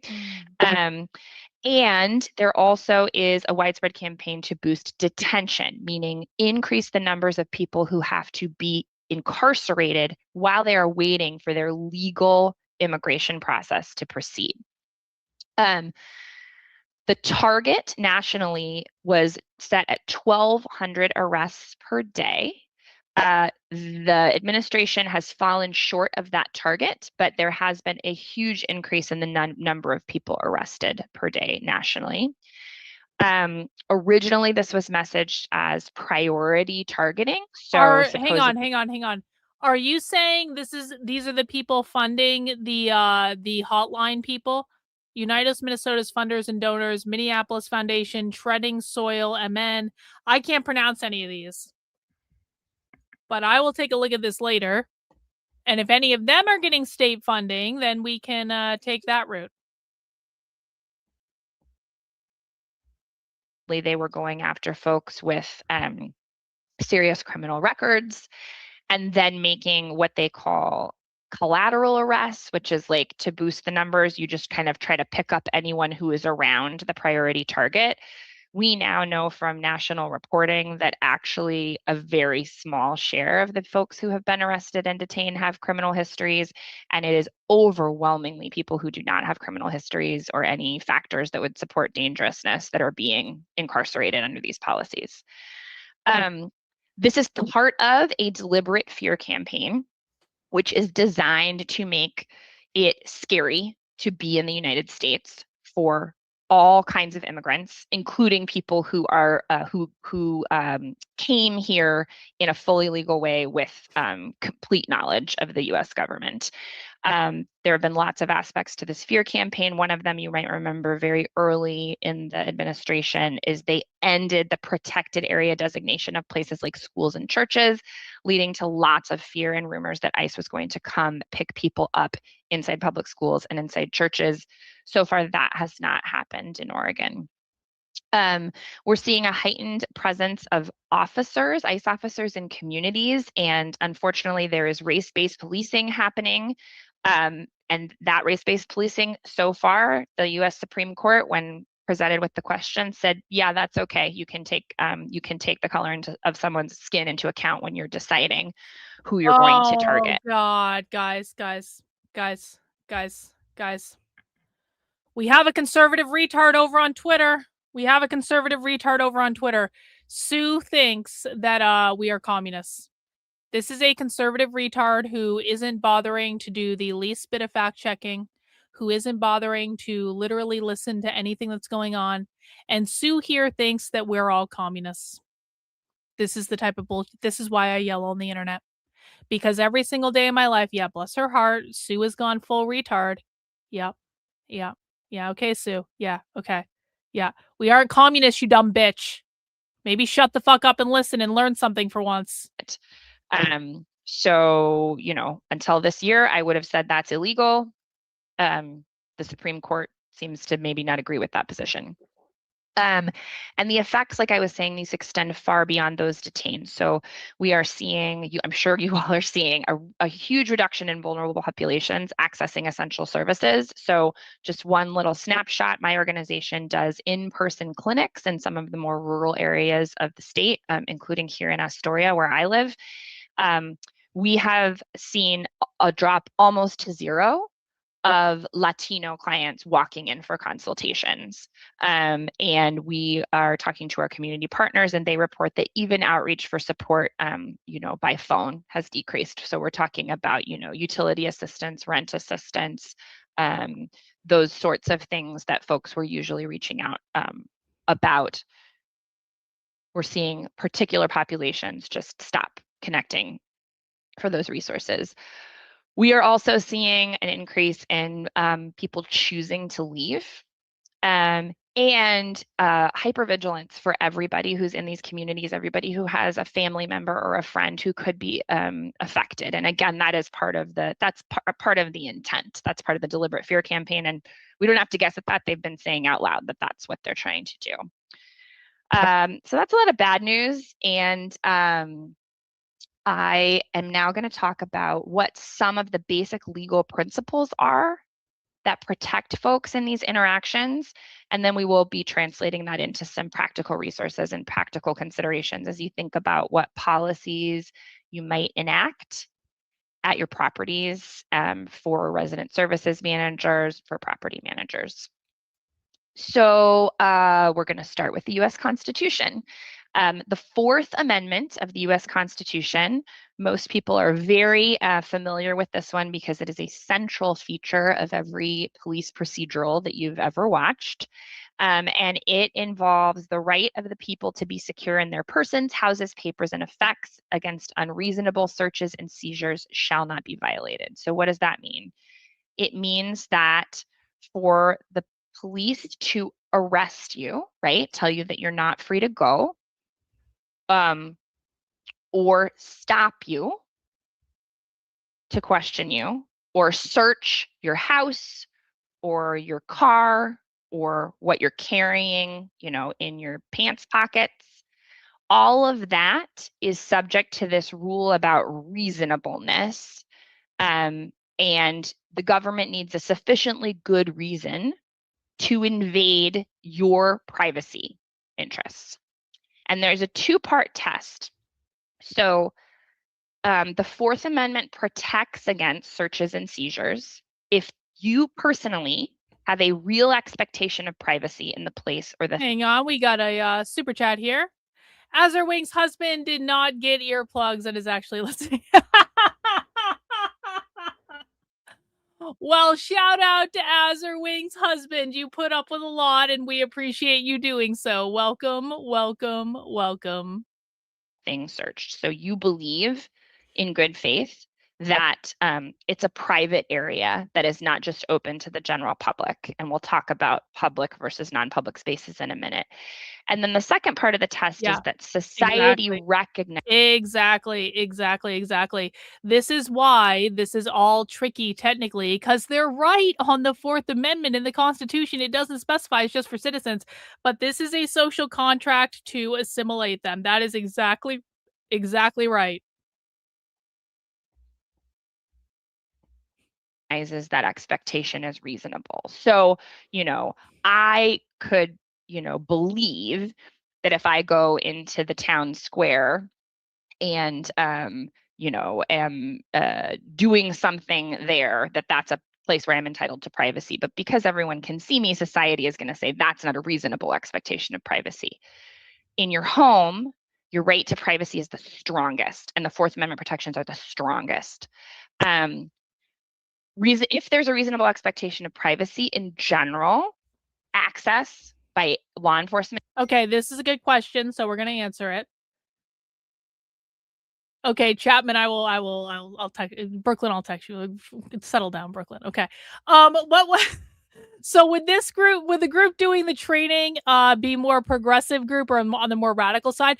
No, this is a great question. I'm not sure about this group specifically, but my suspicion is that they're definitely probably more radical, A, because they're in Portland, B, because they're using all the radical talking points, but we might see some more what Antifa would call liberal talking points later in this presentation.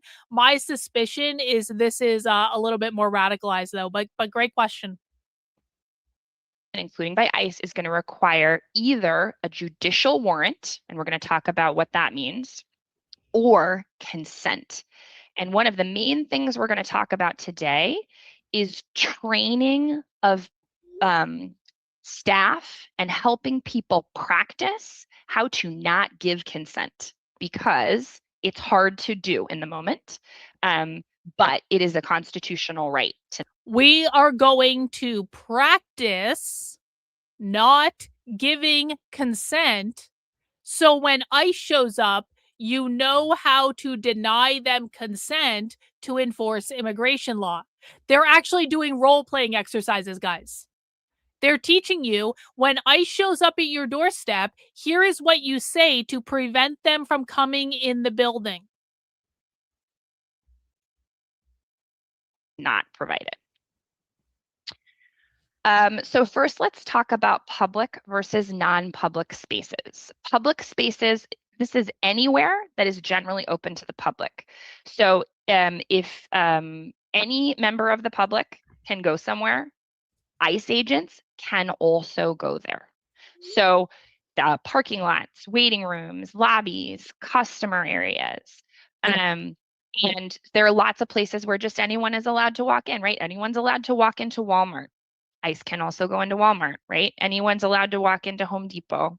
ICE can also go into Home Depot. So these can be intentionally constructed as public spaces or functional, because if it's a place where it could be a private area, but general access is not being consistently limited, then it is a public space, right? Again, the question is could anyone off the street go there? If yes, ICE can go there too. Oh, hola, señorita. So, and again, that means no reasonable expectation of privacy. So there's not going to be a limit on ICE going there, observing what's happening, right? Private spaces, these are places where the general public is not allowed. So examples, non-public areas of a courthouse, places for employees such as break rooms, storage areas, and factory floors. Public schools, right? You can't go into your kid's school unless you hit that buzzer and the office lets you in. Inside public schools, that is not a public space. And actually, usually the area around the public school is also not a public space. There are signs up, right? You're only allowed to be there if you're a student or you work there or you're the family of a student. Entry to private areas is only legal with proper consent. Again, you have the right to withhold that consent or a judicial search warrant. So what is a judicial warrant?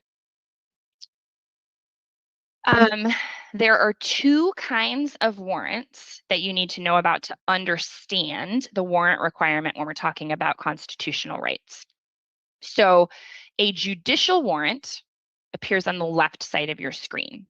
This is a warrant that a federal court judge or magistrate has issued. I literally was in a training like this in person when I was at the Antifa event in New York City. They literally taught this exact same thing. So I want people to understand this is not just a training that is happening in one little organization in Portland, Oregon. This, I promise you, we've watched anti-ICE trainings on this channel. This information specifically is the same information they are doing in trainings literally all over the country. Why did she mention Home Depot specifically? Home Depot is one of the major corporations that the left has targeted for boycott and harassment and disruption because Home Depot is allowing ICE to come onto their properties to arrest people to deport them. And the left is really pissed off at Home Depot for doing that. And they want Home Depot to tell ICE to fuck off when they come to deport their employees and stuff like that. Do you guys remember? One in the chat if people remember when a mob of people showed up at Home Depot and they all bought ice scrapers for like $1 and then they all stood in line to return the ice scrapers just to disrupt the operations of Home Depot. It's all related to this. To arrest a particular person or search a particular place or seize a particular thing. A warrant like this is a legitimate, enforceable warrant, and compliance with that warrant is legally required. But note, it's going to be very specific in what it says. And so what you have to let them do then is only what is written in the warrant. On the right-hand side, you see an example of what's called an administrative warrant. This is issued by an agency like the Department of Homeland Security, the U.S. Citizenship and Immigration Services, ICE, or an immigration judge or an immigration court. These warrants do not authorize a search, and compliance is not required to search an area. So when I'm, if for example, ICE were to show up with an administrative warrant and ask, does this person live here? You do not have to provide that information in response to the administrative warrant. They would need a judicial warrant.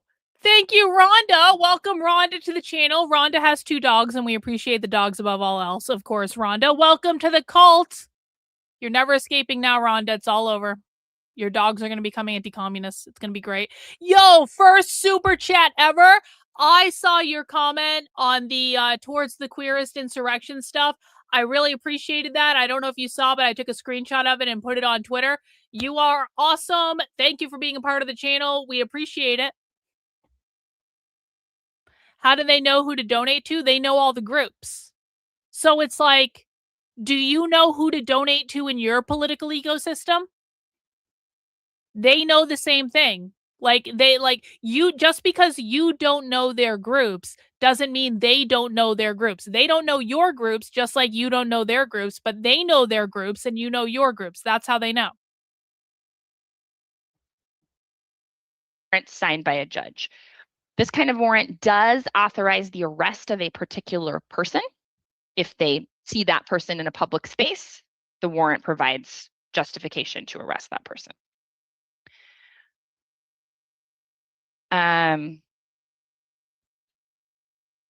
Okay, so how does this apply? in your home, like I said, you have the strongest protection inside your home, the greatest reasonable expectation of privacy, right? The strongest justification required by the government to invade that privacy. This applies whether you rent or own your home. Entry to the home is with a judicial warrant or consent. Someone opens the door and lets you in. Limited exceptions. Law enforcement can go through a door without a warrant or consent to render emergency. You know, this is a little bit of a lie, though. I have to say this: dogs will never be totally anti-communist. Dogs are totally communist when it comes to our food, and dogs are anti-communist when it comes to their food, and they are totally communist when it comes to people food. So dogs don't expect to share their food with anyone, obviously. But when it comes to our food, the dog has an expectation that we are going to share our food with them. So dogs are fascist when it comes to their food and communist when it comes to our food. Aid, someone's inside screaming that they need help. There's also an exception called hot pursuit.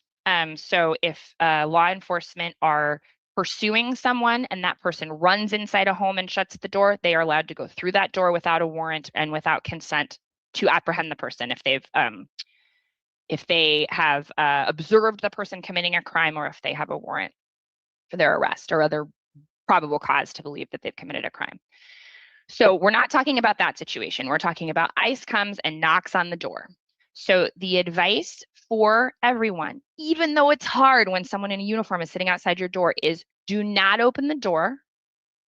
Pass a red card under the door. I hope everyone in this call has seen the red cards. They've got the, it's like, I do not consent to you entering my home. I exercise my right to an attorney, all of those things. You pass that under the door. Don't open the door. You have the right to remain silent. You don't have to answer questions. You can call an attorney. It is true that right now, ICE is not honoring these rights all the time and is without consent going into places. And so in that situation, you have a right to film what's happening or record what's happening. Your front porch, your driveway, your sidewalk, a courtyard, are those private spaces too? It depends. Can the general public go there? Or are they restricted to just you? And also what we're seeing is ICE is arresting people, in their driveways. So inside the home is where this protection is the strongest. Another question that comes up frequently is, what about in a car? So ICE, like any other law enforcement entity, can stop a vehicle with what's called reasonable suspicion that there's been a violation of the law. And when you're pulled over, you do have to provide, the driver, must provide your driver's license, registration, and proof of insurance. Passengers should not be required to provide ID. ICE can order people to get out of the vehicle, the driver and the passengers, and they don't need a warrant to do that. This is based on old case law around officer safety. And I'm sure many of you have heard reports that when folks do not get out of their car, ICE is breaking windows and sometimes injuring folks in removing people from their vehicles. You have a right to object to the search of the vehicle. So even though when you're driving your car, you're no longer in your home, ICE can see that you're there, they have a warrant for your arrest, they can tell you to get out of your car. They're not allowed to search the vehicle without your consent or a warrant, because you have a reasonable expectation to keep things, private in your car. Again, call an attorney, right to remain silent.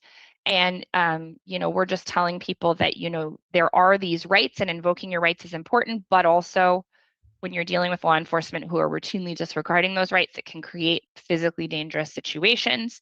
So folks are going to have to make decisions about what is most likely to keep them bodily safe. Finally, at work. So I know that many people on this call are probably... Okay, so I want to make sure people understand this. These organizations are not only doing anti-ICE training with local community groups to teach people about their individual rights and how to avoid deportation. They are also doing training with businesses. So they're going to local businesses, in this case in the Portland area, but again, this is happening in every major city nationwide. They're going to local businesses and saying, here's what you need to say when ICE shows up in order to prevent them from deporting people. And then they give them signs to they hand out signs for free that they hang up at the businesses to basically say that ICE can't come into the business. Well, she's winning and you guys are losing. So apparently she's right and you are wrong because she's winning and you are losing. Thank you for the super chat. Is there any jibber jabber that can be used against the tax man? Yeah, I had an idea that Antifa could do some good. I'm not on Antifa's side, so I'm not sure how to answer that question, but I do appreciate the money there. Thank you, thank you, thank you. So they are also teaching businesses and business owners, here's what you need to do to keep, what they say is keep your employees safe and prevent them from being deported. And then if the businesses don't want to cooperate, guess what happens? Just what happened to Home Depot. It's like the fucking mob. It's like they're going door to door saying, here's what you need to do to keep your employees safe. And if the people are like, no, thanks, we're going to comply with ICE, it's like mob tactics. It's the fucking mafia. Balancing concerns about tenant exposure to ICE enforcement, and also you have employees who are worried about ICE enforcement. And so just keep in mind that at work, it's really helpful if staff have a clear idea of this is the plan if ICE comes. So everyone on your team should know who has authority in the workplace to consent to a search. And it should probably be a really small number of people, because you need somebody maybe in consultation with a lawyer who's going to like look at the warrant and see what's going on. Staff can say and can practice saying and be trained to say, this is a private area. You cannot enter without a judicial warrant signed by a sitting judge. You might consider posting signs that indicate that it's a private space. I'm seeing these popping up all over the place in my community on the doors of churches and local. Yep, Han says, a company I work for has the Know Your Rights red card on the HR website. How many places, well, I guess answer if you're comfortable. How many of you work in places that are handing out the Know Your Rights red card? Actually, do I even have a Know Your Rights? I actually might have one in my wallet, right? Or my phone right now. Actually, I do. Look at this. Look at this. I got this when I was undercover with Antifa. This is a red card. This is a Know Your Rights red card that I just stuck into my phone and then I never kind of like took it out. But that's what those look like. How many of you work with places that actually do hand those out to people? Yeah, same one. Same one. Ha ha. How'd that happen? How did your workplace get the same red card that I got from Antifa in New York City? Isn't that interesting? Average person got one from the DSA. Yeah. Businesses. You can remain silent and remind staff and train them on the right to remain silent. One really important thing is not to run if ICE enters a workplace. Running can create a reason for ICE to give chase and detain people. Running away is one of the things the courts have said they're allowed to consider when they're deciding whether to arrest someone. Just a quick note about harboring.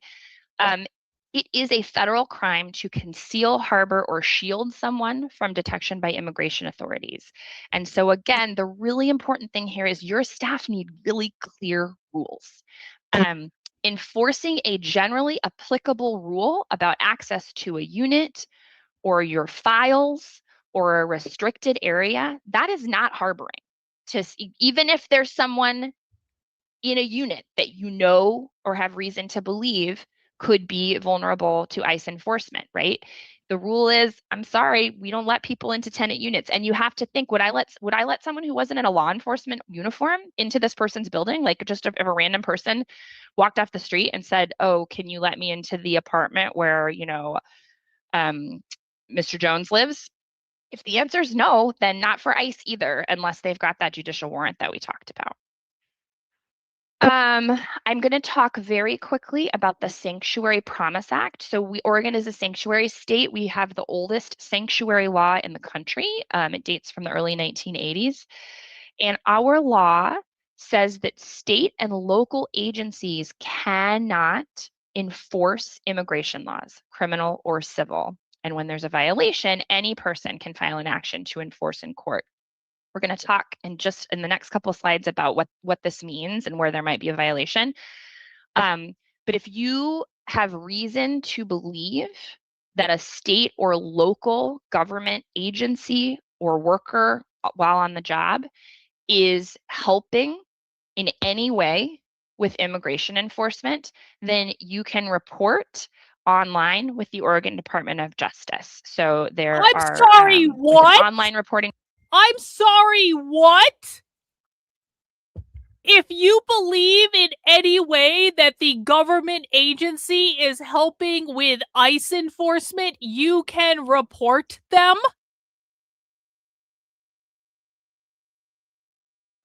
I'm sorry. What? Okay, we need to rewind and I need to make a clip out of this. Record, motherfuckers!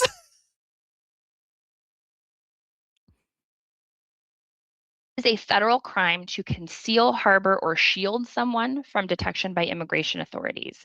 And so again, the really important thing here is your staff need really clear rules. Enforcing a generally applicable rule about access to a unit or your files or a restricted area, that is not harboring. Even if there's someone in a unit that you know or have reason to believe could be vulnerable to ICE enforcement, right?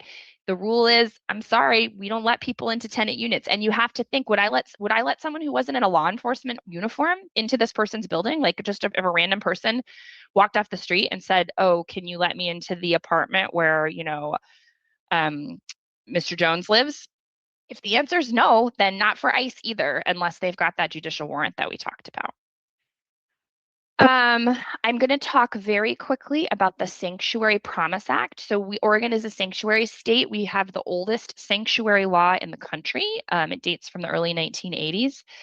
And our law says that state and local agencies cannot enforce immigration laws, criminal or civil. And when there's a violation, any person can file an action to enforce in court. We're going to talk in the next couple of slides about what this means and where there might be a violation. But if you have reason to believe that a state or local government agency or worker while on the job is helping in any way with immigration enforcement, then you can report online with the Oregon Department of Justice. So there's an online reporting form that's available in 8 languages, and there's also a hotline, 1-844-924-STAY, Spanish direct line. Any language that you need pretty much is going to be available with interpretation. You can talk to a live operator Monday through Friday, 9 to 5, and leave voicemails or emails requesting a call back. All right. Okay. So what does the Sanctuary Promise Act actually do and not do? Hang on. I got to make this clip real quick. Hang on. Just give me 1 second. Just give me 1 fucking second. That's crazy. That is like one in the chat. If you are kind of like a little bit floored that the law in the state of Oregon is literally, if a state agency is enforcing immigration law, you can report that state agency to the state for punishment. Like, I'm not surprised. I am not surprised. I'm just disappointed. Hang on 1 sec. Okay. Hang on. I'm just getting this clip set up real quick, guys. Guys, what I'm going to do is I'm going to make a clip of this and I am putting it on Twitter like right fucking now. And when I put it on Twitter, I'm going to need your guys' help in sharing the ever-loving F out of it. And I like, it doesn't matter how many Twitter followers you have. If you do the things that I'm asking you to do, we will make this clip go viral, like literally on this stream, because Twitter is actually very predictable. But just give me a second here to get this clip, and we're going to continue with the presentation. And when I get this clip ready, which should be in like less than 2 minutes, it just takes a second for me to do all the things I need to do to put my branding on it, because if I don't put my branding on it, someone else is going to steal it. So just give me 2 minutes to do that, and I will report back to you guys, and you guys will help me share it out. In the meantime, we have a super chat. Thank you, baddie girl Rachel, for the super chat. Do you think they put themselves in positions to become a martyr, kind of like a kamikaze tactic? If so, how would they be? Should that be handled or get ahead of it? I mean, I don't know how to handle that exactly, but 100%, they want to be martyred. They are perfectly willing to be martyred for their glorious cause, the glorious revolution of the left. They are 1000% willing to be martyred. So I don't know how we handle that, other than we don't take the bait. But let me just play this, and I'm going to finish making this clip, okay? So the first thing to know is that it governs the actions of state and local agencies. So who is that? That's your sheriff, your local police department, staff at the jail, staff at the state court, parole and probation officers, the DMV, state agencies like the Oregon Health Authority and the Oregon Department of Education, public libraries, a school's public health clinics, the school itself. So anything that is part of the state or local government, none of those people should be doing anything that helps in any way with criminal or civil immigration enforcement by the feds. The Sanctuary Promise Act does not control private individuals. So if a neighbor is calling ICE, that is not a violation of the Sanctuary Promise Act. It's just mean. Federal immigration authorities, U.S. Marshals, federal judges, United States Citizenship and Immigration Services. So the Sanctuary Promise Act does not control what federal workers can do in the state of Oregon, and it doesn't give us the power to keep people out of the state of Oregon or stop them from doing immigration enforcement, subject to those public spaces rules that we just talked about.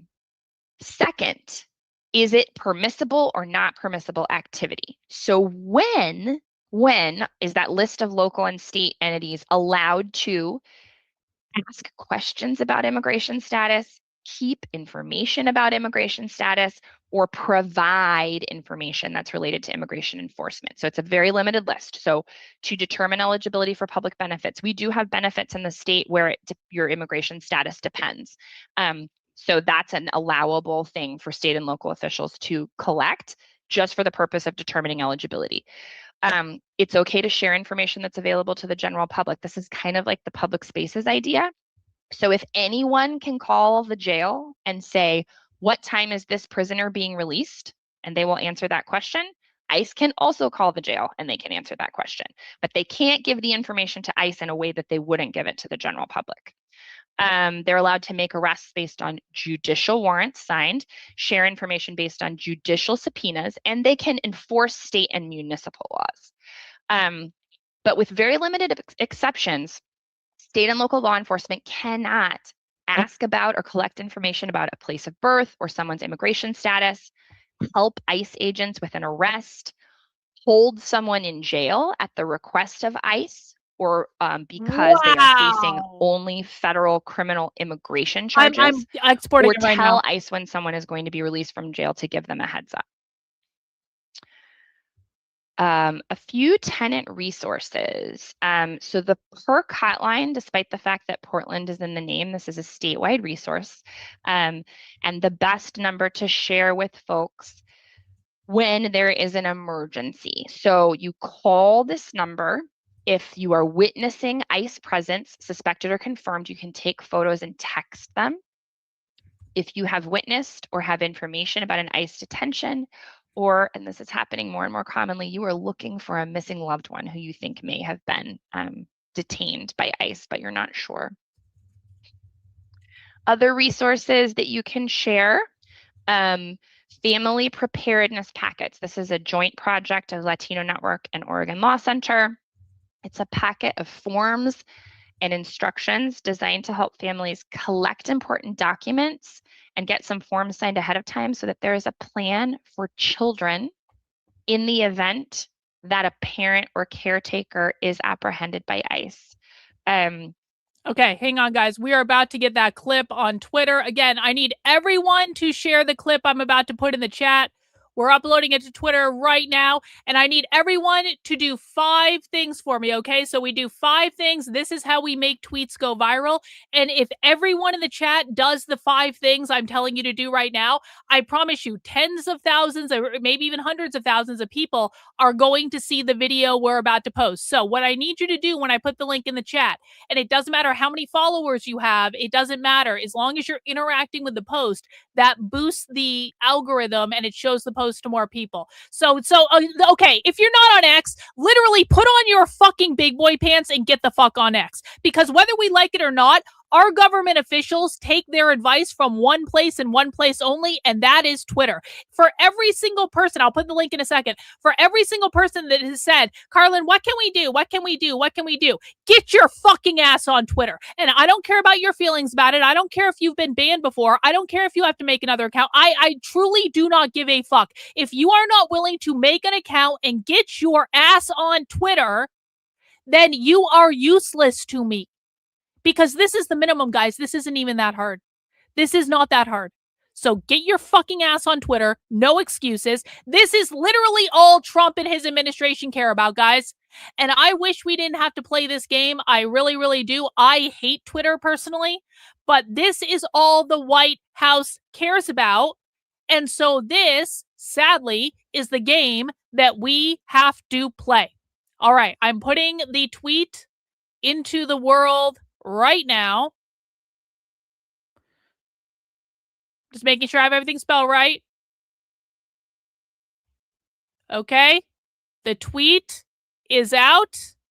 I'm pinning it to the top of my profile. So you can find it at the top of my profile. And let me just put this in the chat. Make this go viral. So what I need you guys to do, I need you to do 5 things for me. I need you to bookmark the tweet. I need you to heart the tweet. I need you to reply to the tweet. Say anything you want in the reply. You can tag influencers. You can tag people you want to see it. It doesn't really matter. You can say something like, this is insane, or like whatever. It doesn't matter, but just reply to the tweet because Twitter boosts things that a lot of people reply to. I need you to retweet the tweet. And I need you to quote tweet it. And when you quote tweet it, you write your own comments. Like you can say, like, again, this is insane. Or you can tag anyone you want. Don't start the tweet with a tag. Start it with a period or with a letter or something. But you can tag anyone you want. Do whatever you want. But again, bookmark, heart, retweet, quote tweet, and reply. If everyone in the chat does all those 5 things, we will get tens of thousands of people on this, while we're watching this video to see that clip. And that educates more people about the far left. And again, it does not matter how many followers. You both retweet and quote tweet. You do both. Do it all. Bookmark, heart, reply, retweet, quote tweet. 5 things. If you do all those 5 things, that tweet will go viral. It does not take a ton of people to make stuff go viral as long as those people are all doing the right things. And I will put it in the chat on Rumble as well. There you go, Rumble. Sorry to make you wait a little bit, but I need you guys to do those 5 things as well. I will also pin the messages to the top of the chat so you guys can find it. Let's continue. Know your rights for tenants and families. Lots of organizations are putting out really good materials. There's a link here to the ACLU of Oregon's materials. And then Innovation Law Lab has a very comprehensive booklet about preparing for ICE encounters, knowing your rights, what to do when someone has been detained. Thank you guys for sharing it. Keep going. Keep going. So what, as housing providers, what do you do with all of this information, and what are the ways to figure out how to protect your staff and your tenants and the community? So you've heard me say it before. I think the most important thing is to have a clear plan and to make sure that staff understand what it is and ideally have practiced it. So what's your plan before ICE agent shows up? Do you have clear rules about who has decision-making authority? Who's allowed to decide? If a law enforcement officer shows up and says, I want to look through your files, I want to know what unit this person lives in, I want to know what time this person usually comes home from work. What are the rules? Who can make a decision about whether to say yes or no when the person hands a piece of paper over and it says warrant on it? Really clear rules about that. Water. Do you have clear rules about public and private spaces, and are those being consistently enforced? Most of the properties that you're working on are private property. Is that a rule that's being enforced when someone who's not supposed to be there is on the property? Are they being asked to leave? Do you have signage posted that says this is private property? Are there locks? Are there buzzers? Are there other security? Have you safely identified your staff at the lowest risk? So are there folks who are the better people to have the conversation with ICE agents about this is private property, can you please leave if that needs to happen? Do your staff have a script for interactions with ICE? Practice. And then have you provided resources to residents about their rights, about your policies, about how to plan? For example, those family preparedness packets, can your resident services providers be somebody who knows where the forms are collected and what the plan is, who the person should be contacted for the kids? During and after an ICE interaction, follow the script and the plan. So staff should be comfortable with phrases like, this is private property, can you please leave? I don't have authority to turn over that file. Let me call my super. They're literally training the staff on how to turn away ICE agents. Here is what you say when ICE shows up and wants to enforce immigration policies. Do you guys understand now? For people who may have been non-believers before, for people who may have dismissed the left, I know we've got a lot of new people on the channel because of the protest coverage, and welcome to everyone that's new. But for people who maybe you thought the anti-ICE protests were stupid, or maybe you thought the left wasn't accomplishing anything, do you now understand that in the last year that this has been going on, they have gone into thousands of organizations and literally trained the employees? Here is what you say when ICE turns up to deport people so that they can't deport them and you can keep your employees safe. Is it starting to sink in that this wasn't just a simple, hey, ignore the left, they're being stupid, they don't even know why they're protesting? This is why conservative bullshit talking points are not allowed in my chat, because every time a conservative comes in and they go, they don't know why they're protesting. Yes, they do, motherfucker. Yes, they do. And not only do they know why they're protesting, they're conducting thousands of these fucking trainings all over the country, teaching everyone and their mother, here is what you do to impede ICE's deportations. This is why the Trump administration only deported 325,000 people in the first year, less than 500,000 people deported in the first year, because of shit like this. The left is winning and the Trump administration is getting their asses kicked by a bunch of fucking anarchists that are doing activism in their spare time. Does everyone get it? Supervisor, I'm sorry, I can't provide that information. It's private, or if they're moving forward anyway, I object to this search. I don't consent. This is private property. And just a flag, stay tuned. Some folks on this call might know there are possible changes this legislative session coming. We're going to. You know what? This is strike 2 for you. This is the second retard thing you've said in my chat. You're going to get. You take your top lip and connect it to your bottom lip, you will shut the fuck up. Sometimes shutting the fuck up is the best thing you can do. Did I say anything about activist judges? Did anyone say anything about activist judges, or is this another retard conservative talking point? You got one more strike before you get permanently banned from the channel for being too retarded to be here. Either start asking questions and start learning shit, or get the fuck out. We have standards here. Clarify tenant file privacy rules for landlords with a goal of protecting tenant data privacy and protecting landlords from getting dragged in to be immigration enforcers when that's not what they want to do. During or after an ICE interaction, you should give your staff clear instruction about documentation. Can and should they take video? Can and should they take photos?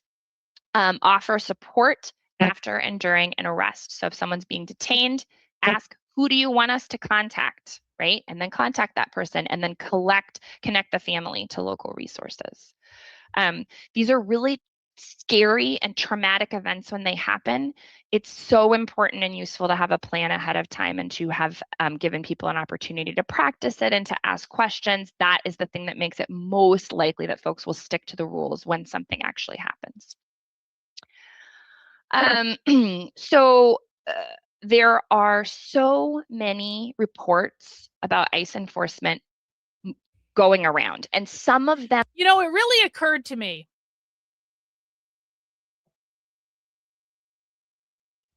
Let me throw this idea.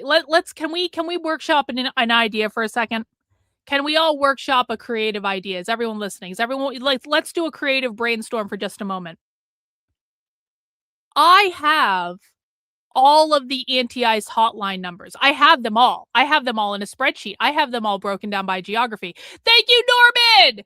Thank you! Appreciate it. Thanks for dropping by. So I have all of the anti-ICE organizing hotlines all over the country in a massive spreadsheet right now. I have all the organizations. I have all that. What if we picked a day and we all coordinated and everyone all over the country just started prank calling these hotlines over and over and over again all over the country? And we just prank call them and we give them fake tips. ICE is here, ICE is there, ICE is here, ICE is there. And we basically do this all as a coordinated effort to send them on wild goose chases around their own city. So we're basically throwing sand in their gears to overwhelm them, to troll the ever-loving fuck out of them. Should we just we're basically like robots. Should we take a day and coordinate this? Yeah, Chicken Spawn just put the spreadsheet in the chat. That is the spreadsheet with all of the anti-ICE organizing. There's I've got 60 of them in that spreadsheet. There may be other ones that I don't have in there, to be fair, but that's a good start. That's a good idea? Okay, let's do that. Why don't we just do that? Why don't we just prank call them and give them fake tips and fake information, and we do it over and over and over again, and we fill up, we use up all their resources. So they get sand thrown in their gears. What should we call this? We need a name for this operation. What should the operation be called? Thank you, average person. Appreciate it. What should this operation be called? We need some creative ideas. What should anyone got any ideas for names? We need a name because people are more inclined to do things if there's a fancy name. Chaos. We're not calling it chaos. That's not going to happen. We need a name that makes sense, guys. We have to call it an operation. Operation Sandman. Cynthia, I fucking love it. Yes, yes, yes. Operation Sandman. Yes. Cynthia, queen of the chat, has named the operation. I fucking love it. That's perfect. It's like throwing sand in their gears. We're the Sandman coming to throw. I fucking love it. I fucking love it. Operation Sandman. Love it. Hey, Goro over on Rumble, Operation Refreezing the Ice. I'm not sure about that. Not sure about that one. I like Operation Sandman myself. Some are real and some of them are not. And so what you want is to and this hang on, guys. Let's have a quick conversation about optics, okay? Listen, I love the movie Fight Club. Fight Club is one of the greatest movies of all time. The book was all right. The movie was fucking awesome. Okay, Fight Club is one of the greatest movies of all time. We are not calling our project our Operation Project Mayhem though. That's going to send the wrong message. I don't want anyone bombing anything.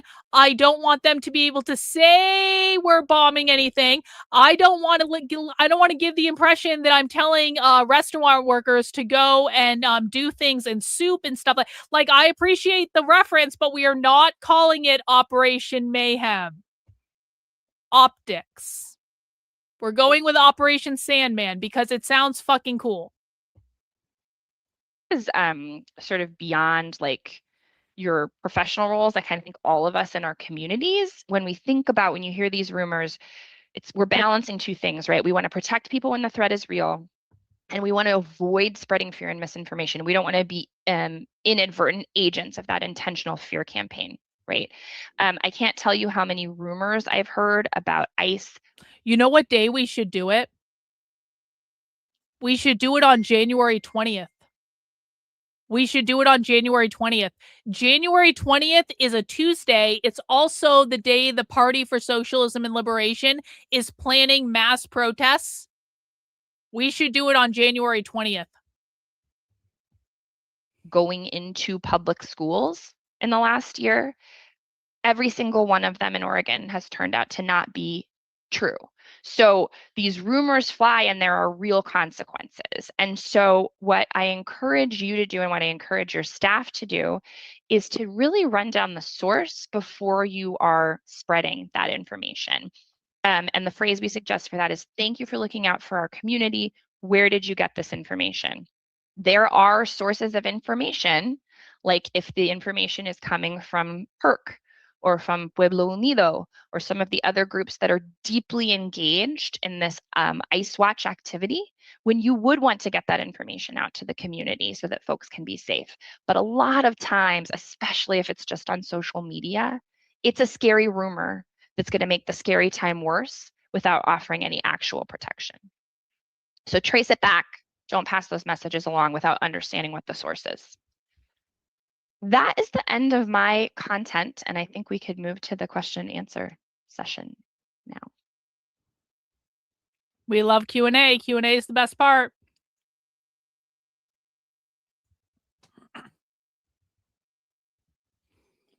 This is crazy. Your daughter says ICE is gassing children in schools. Yeah, because that's the propaganda they're spreading on social media.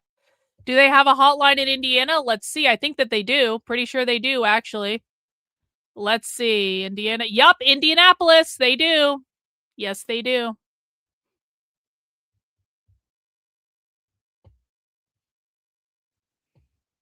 Thank you all. We are waiting for questions. Would the slides be available to us? I didn't have a chance to take pictures of those hotline numbers and stuff. Absolutely. Fast enough. I don't know what the best way to, I mean, I can just drag it into the Zoom chat maybe, but that'd be fun. And then I don't know if Christina, if you guys have a way of like posting it or making it available. Yes, we will have this presentation in our Housing Oregon website. So you just search Housing Oregon, they will be there. And then we have a YouTube channel, which Kevin posted in the chat.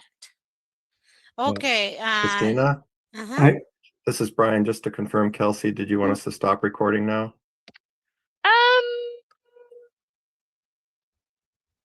I think it is.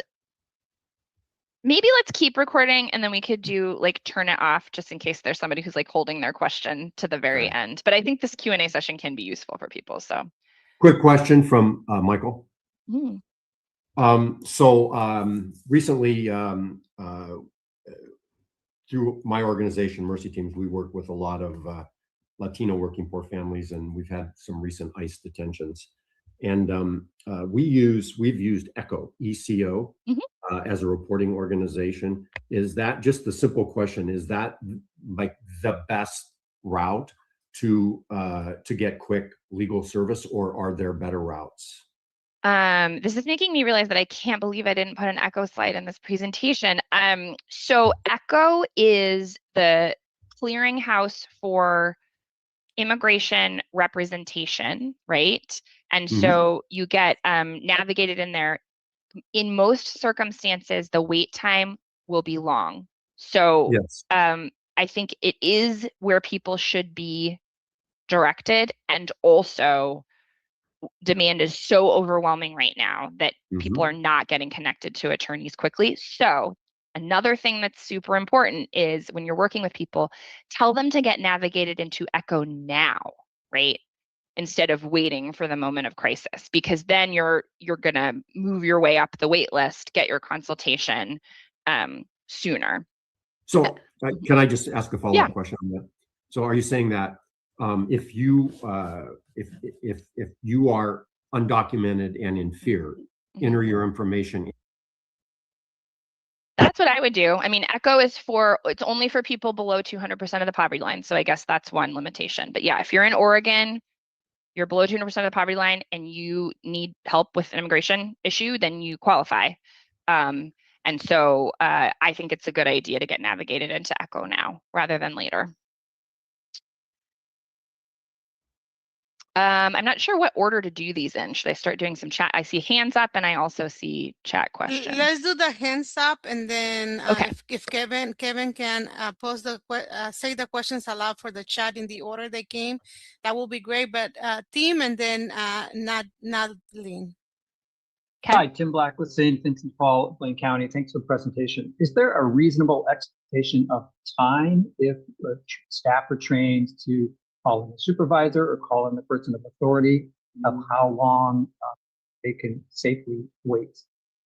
You mean like if they're being asked to? So the only time when ICE has would have a right to do the search is if they had a signed judicial warrant, and I'm just going to tell you they never do. So I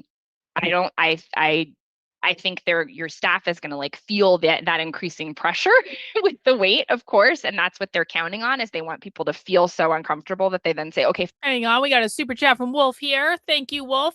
Idea of prep for Sandman. Get a dozen locations in each city to have prep to give a hotline, multiple people giving the same tip. That's a really good idea. Actually, that's a really good idea. Maybe we'll try to do a little coordination for this later in the week where we start to kind of like, I'm basically going to like look at people kind of like in those cities for you guys to kind of tell us where is the most ridiculous place that we can send people to, because you got to understand when we do these calls, they're going to send the observers there. Okay. And so we have to pick out like locations in the cities where you guys will know, if you live in those cities, where is the most ridiculous place we can send them that's like really out of their way and is going to piss them off when they show up and nothing's happening and stuff like that. And maybe we can start to crowdsource this information this week and put it in a spreadsheet to start to like gather it, because I can't be in charge of like every city in the United States. That's a little unreasonable. But if we crowdsource this with you guys contributing information from your cities, that would be a lot better. You know, that's actually not a bad idea. That's actually not a bad idea. Send them to homelessness shelters. That's not a bad idea. The Mall of America?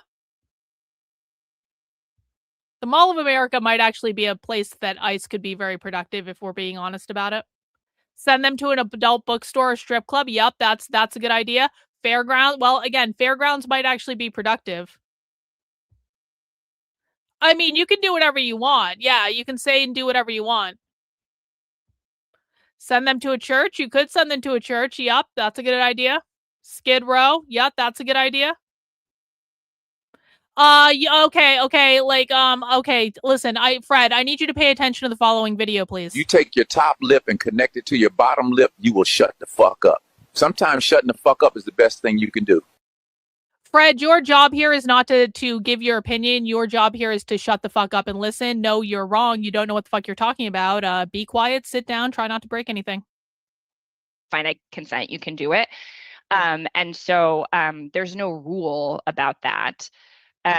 In the very unlikely event they have an actual signed judicial warrant, they don't have to wait for you to sign off on it. They can just go in and do the search, right? And I do think it's important to tell your staff that you would never expect them to like put themselves in physical harm's way to stop, someone who's coming in to do a search or something like that. But yeah, there's not like a rule actually about timing. Okay, this is a funny idea to send them to Tim Walz's house, but they're probably already going to know the address, and so they're gonna catch on to that one. We got to be a little bit more. I know that's good as a troll, I get it, but we got to be a little bit more covert than that. They all know where Tim Walz lives. Okay, hey, we got Effectual Insurrection over on Rumble with the $5 Rumble rant. We should have people close by to record their reactions. I think that's a bit industrious to have people record their reactions. I mean, I guess if people want to, they could. We should have people close by to record their reaction from a distance. I bet it would be hilarious. Let's put that idea aside. I think it's a good one, and I appreciate the money.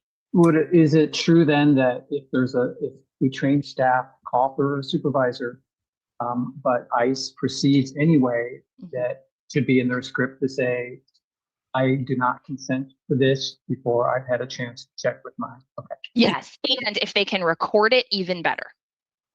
So like a recording of staff saying no consent, that would be very good evidence. And it's not going to stop the search right then, but it could help later in a constitutional rights enforcement suit. Thank you, Natalie. Yes, I I think you actually. meant Nadine. No, don't do Nadine, that. do you want to unmute? Yeah, thanks. I'm just wondering, so talking about public spaces versus private spaces, you mentioned that generally businesses are public spaces. I'm wondering because there was recently an incident in Louisiana where an employee of like a convenience store kept ICE out and using the legal justification that they can refuse service to anybody. Does that hold? Like, 'cause that's is that not really something you would advise people to do?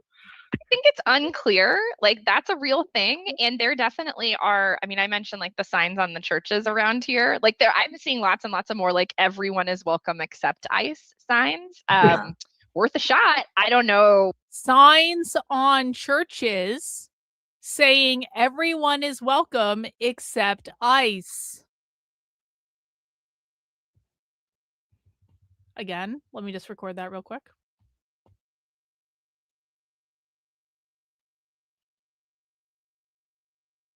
Wondering because there was recently an incident in Louisiana where an employee of like a convenience store kept ICE out and using the legal justification that they can refuse service to anybody. Does that hold? Like, 'cause that's is that not really something you would advise people to do? I think it's unclear. Like that's a real thing, and there definitely are. I mean, I mentioned like the signs on the churches around here. Like I'm seeing lots and lots of more like everyone is welcome except ICE signs. Worth a shot. I don't know what would happen if that were litigated, but sure. Like if you can do that, again, it's like if they're going to physically insist to overcome the objection, I would want to be super clear with staff that you don't expect them to put themselves in danger. But yeah, if you can say like, no, see this sign, that's your ICE and you can't come in. Sure. Okay. Okay, Kevin, take it away with the chat questions, please. Okay, so we have a couple questions about how to like if folks can look up a warrant. We have some questions. Good idea, Cynthia. Related to why not? Like, can you share your own information, like your email address? Oh, like me? Yeah, sure. Yes. We have a question here. Apartment number? Yeah. If IDs are getting confiscated and are said fake, what recommendations do you have for those people? Okay. All right. So I'm going to start with the warrants. So if it's a judicial warrant, I think you could call the court and ask about it. But we haven't heard examples, like I have not heard that ICE is making a fake judicial warrant. What they're doing is using the administrative warrant, which says the word warrant on it, and giving it to people and saying we have a warrant. And then people don't understand the difference and they think like, oh, it's the same, so we have to comply. So I think for me, at least based on what we're seeing so far, it's less like checking the validity of the warrant and more having a designated person who can look at it and say that's not a judicial warrant, like no. So then we don't consent. All right. Just 1 second, because there were a few questions wrapped there into Brian's. What was the other thing? I put my information in the chat. What was the last thing you said? If IDs are getting confiscated and they're declared fake, so if people's documentation are getting confiscated, what should people do? Are they getting confiscated when the person is detained? Nick, do you want to unmute and clarify your question? Yo. Hang on. Wolf, following in the tradition of Cynthia, if you guys don't know, Cynthia gave so many YouTube channel memberships to the channel that YouTube has now put a limit on how many channel memberships Cynthia can give out. And so we're asking people to follow in the tradition of Cynthia. Cynthia can't give out any more channel memberships right now, but other people can.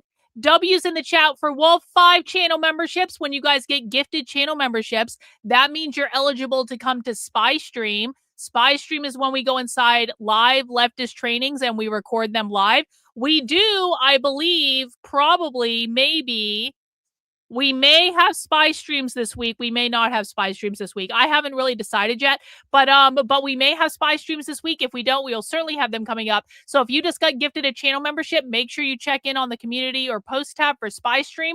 Also, we are doing movie night in the supporter Discord tonight, and so you can come and join us for that at 9 p.m. Cynthia's back!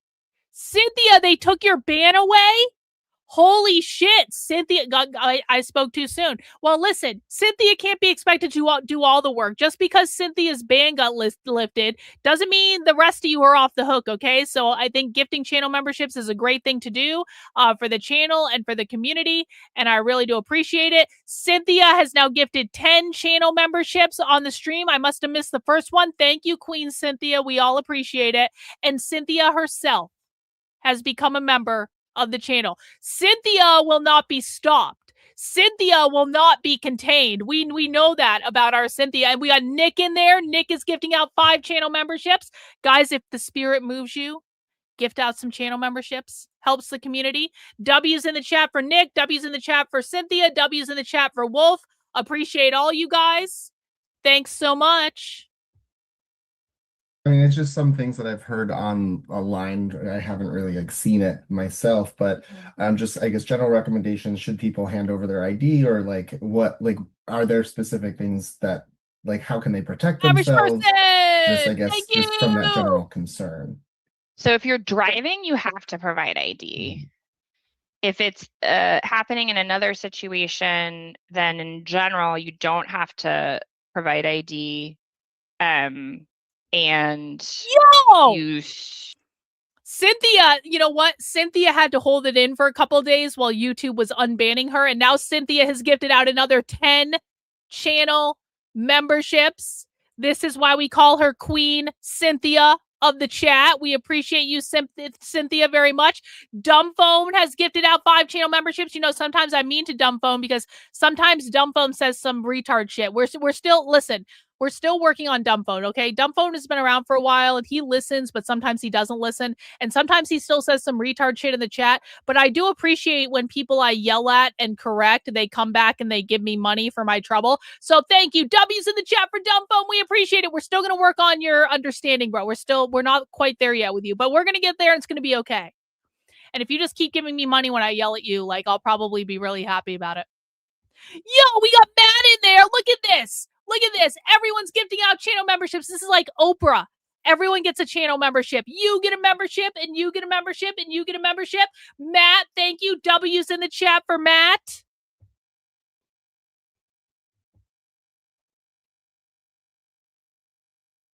You know, I think in general, people don't want to be walking around with their foreign passports on them or anything like that. I mean, you can't do anything in the moment, so I guess it would just be you. Tolkien Fan has gifted out 5 channel memberships. W's in the chat for Tolkien Fan. This is awesome. Yeah, I love this. This has become a competition for my love. I love it. I'm just my Aries ass is sitting here, and I'm just going, this is beautiful. Everyone is competing for my affirmation. Have I gone to heaven? Is it Christmas and my birthday and Halloween and the 4th of July all rolled into one? Is that really what's going on here? I have willpowered the universe. Ninja Artist in with the 5 gifted channel memberships. Appreciate it. Let's go. W's in the chat for Ninja Artist. I love this. I love this. There's no one happier than me in this particular circumstance. Yeah, take that, YouTube. Yeah. YouTube tried to ban Cynthia, and everyone else started gifting channel memberships instead. Go to the issuing source and try to get a replacement ID. Well, so Um, would you say it's better that people don't hand them over so that way they could like their lawyer could have it or things along those lines, or does that not really matter? I mean, I think for Yo! individual people, we didn't talk a lot about the individual Thank phrases you. that Thank people can you. ask, but they 51 can channel say, membership you can say, W's in am the I under chat. arrest? Am I free to go? And then you walk away. Yo! Um, You guys are so awesome. You guys are going to buy me a new purse today. You guys are going to buy me a new luxury bag, and I really do appreciate it. Alex in with the 20 gifted channel memberships. Alex will not be outdone by Cynthia today. Thank you, Alex, king of the chat. W's for Alex. We appreciate it, bro. Dan, and holy shit. Dan in with the 5 gifted channel memberships. What a way to start off the week. W, Dan. Does anyone else want to send in channel memberships? You guys are spoiling me today. You are spoiling me. Hey, you can keep spoiling me though. Like you really can. Like I wouldn't mind at all. But thank you guys. I appreciate everyone. you know, you can say something like, I don't want to provide identification. Yeah. Am I under arrest? Britta! You know, those. Literally every single person in the chat is gonna have a channel membership by the time we're done. W, Britta, thank you for the 5 gifted channel memberships. Kinds of questions. In that moment, you're not, you know, you're not required to give them information. You're not required to answer questions. Kelsey, do you have any best practices for what happens when you see ICE presence either on campus or near a community space or like a school? Yeah, so that is a situation where you want to call PERC.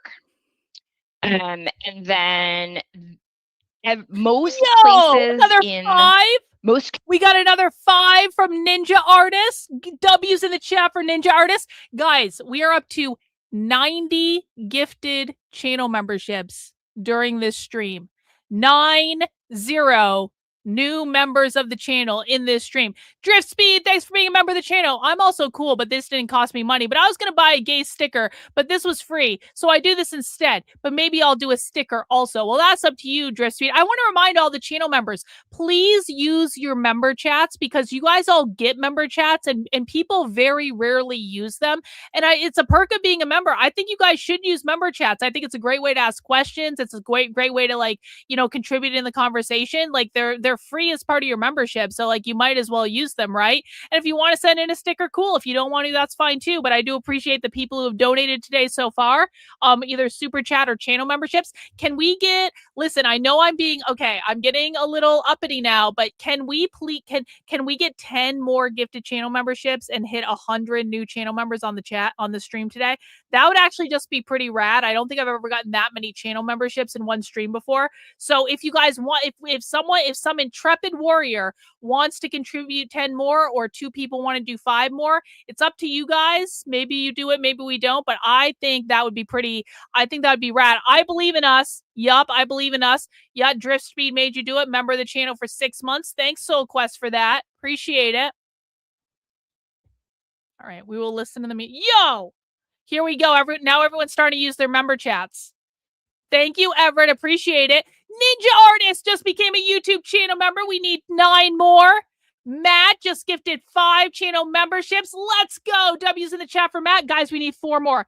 4 more gifted channel memberships, and we hit 100 on the stream. I forgot. I know people need to use their member chats. They do. Yo, Alex is in. Alex is in with the 5 gifted channel memberships. We just hit 100 new channel memberships on the stream. Cowgirl also in with 5 memberships. W's in the chat for Cowgirl. Yo! This is awesome. You guys have no idea how much I struggled to do this stuff for years. And now you guys are just hooking me up and it's awesome. SoCal Ella gifted a channel membership. Thank you, SoCal Ella. Appreciate it.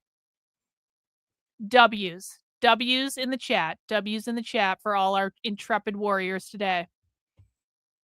Cool. Let's keep going. Communities now have kind of like a MigroWatch network. And so if you don't know who that is in your community, figure it out. That can be part of your planning. and letting folks know about ICE presence at a place like a school. I will go. Those folks are going to have like the sort of distribution channels for. We got another 5 gifted channel memberships from Soul Quest. Thank you, Soul Quest. We did get that sticker from Drift Speed. Thank you for the super sticker, bro. Really do appreciate that. Yeah, and all the new members, you guys get to bring snacks, okay? It's your responsibility. You're new here. You got to prove yourself, okay? Notifying people. Before you do another question, Kevin, Yvette, and then we'll take one and one. Okay, I don't know if I'm going to say this right, but you mentioned that parking lots and stores and all of that are public places or anywhere where they anybody could just walk into. So would this mean that our office spaces are considered public places since we can't really close the door for people to come in and apply? And thank you, KK. do all of that? So appreciate and then it. obviously our parking spots, I would say, with the apartment complexes, they considered public spaces because people are able to park there to go into the office. So are they allowed to just go in there and park in Thank our you, Debbie. communities One and then gifted pretty channel much membership. harass Thank our you. tenants and wait for them to come out? Yeah, great question. So if anyone, hang on, I was yelling when Debbie gave her super chat. Thank you, Debbie, for that gifted channel membership. I wanted to just go back and listen to this question. We are still listening to the training, even though we're thanking people for gifting stuff to the stream, and I appreciate all that. But I do want to make sure everyone listens to this question, okay? Say, with the apartment complexes, anybody could just walk into. So would this mean that our office spaces are considered public places since we can't really close the door? Okay, well, we'll do that again. Azerwing! 10 gifted channel memberships from Azerwing.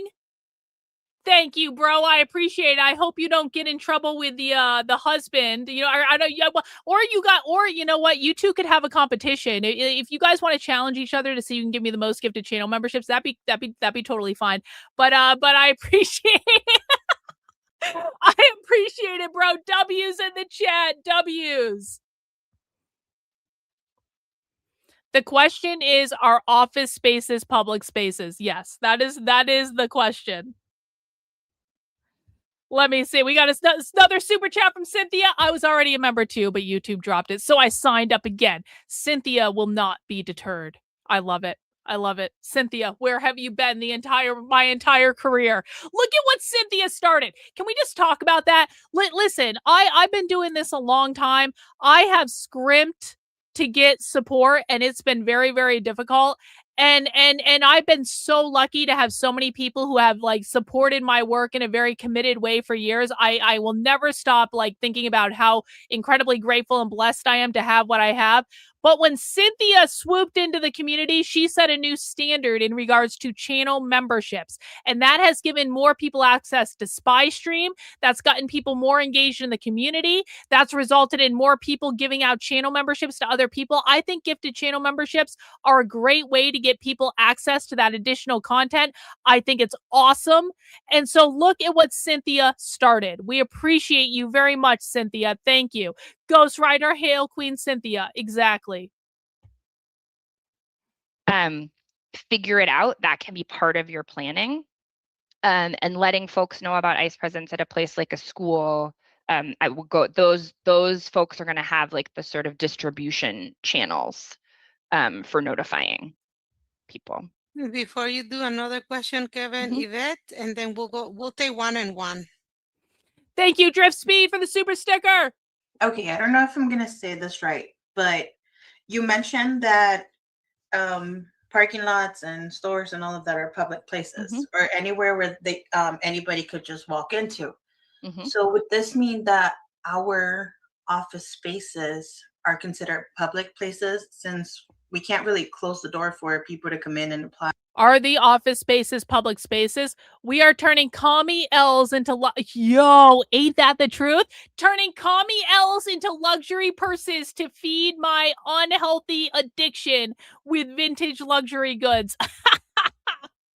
See, now my husband can't be mad at me. And that's just the way it goes. I was, I'm going to be like, Victor, I bought a really expensive bag this morning in bed, but I got a whole fuck ton of channel memberships because people want, the internet wants me to have luxury purses. This is what I'm going to tell my husband. The internet wants me to have luxury purses. And so you can't be mad at me because the internet is demanding it. We need new emojis. We do. We need new channel membership emojis. Yup. Yeah, I still got to order Olive Garden. Listen, I'm doing a keto diet, okay? I can't have Olive Garden on a keto diet. I am doing the crash starvation keto diet. I had to have a burrito bowl earlier because I couldn't have a tortilla. And do all of that. So, and then obviously our parking spots, I would say, with the apartment complexes, they considered public spaces because people are able to park there to go into the office. So are they allowed to just go in there and park in our communities and then pretty much harass our tenants and wait for them to come out? Yeah, great question. So if anyone can walk into the lobby area, that's a public space. So yes. But you can enforce the same rules against ICE that you would enforce against anyone else, or at least you can tell them that those are the rules, right? So what would you do if there were a random person who just came and parked in the parking lot, they don't live there, and they sat there for 3 hours? Is that allowed or not? If that is not allowed, then ICE also is not allowed to do it.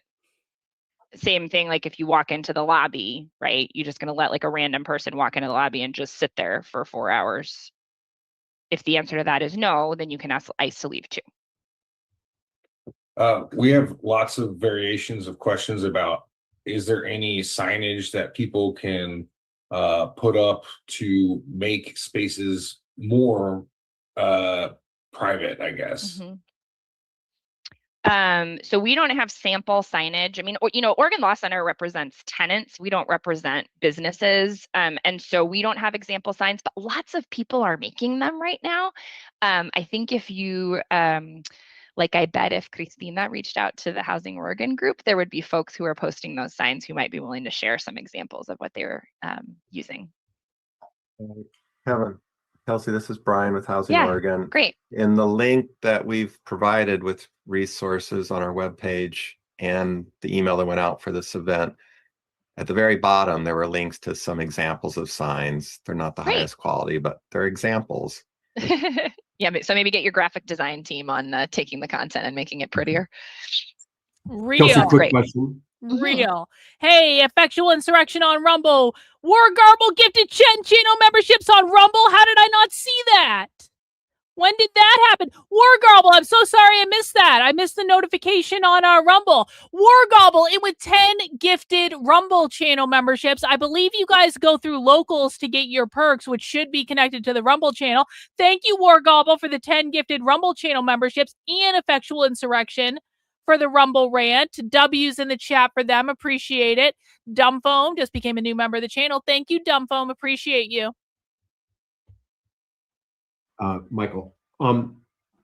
So recently we had an individual that we were working with that was detained, sent to Hillsborough, and then sent to Tacoma without a criminal record, but undocumented. How long can that individual be held in the Tacoma Center without legal representation, or how long do they have the right to hold them even with legal representation if there's no criminal record? So an individual can be held at Tacoma. There's no limit on how long they can be withheld. They can be held, and there's no right to counsel in the way that there is a right to counsel in a criminal proceeding, meaning that the government does not have to pay for a lawyer. The person has a right to a lawyer if they can find one, but there's no right to immigration representation that's paid for by the government.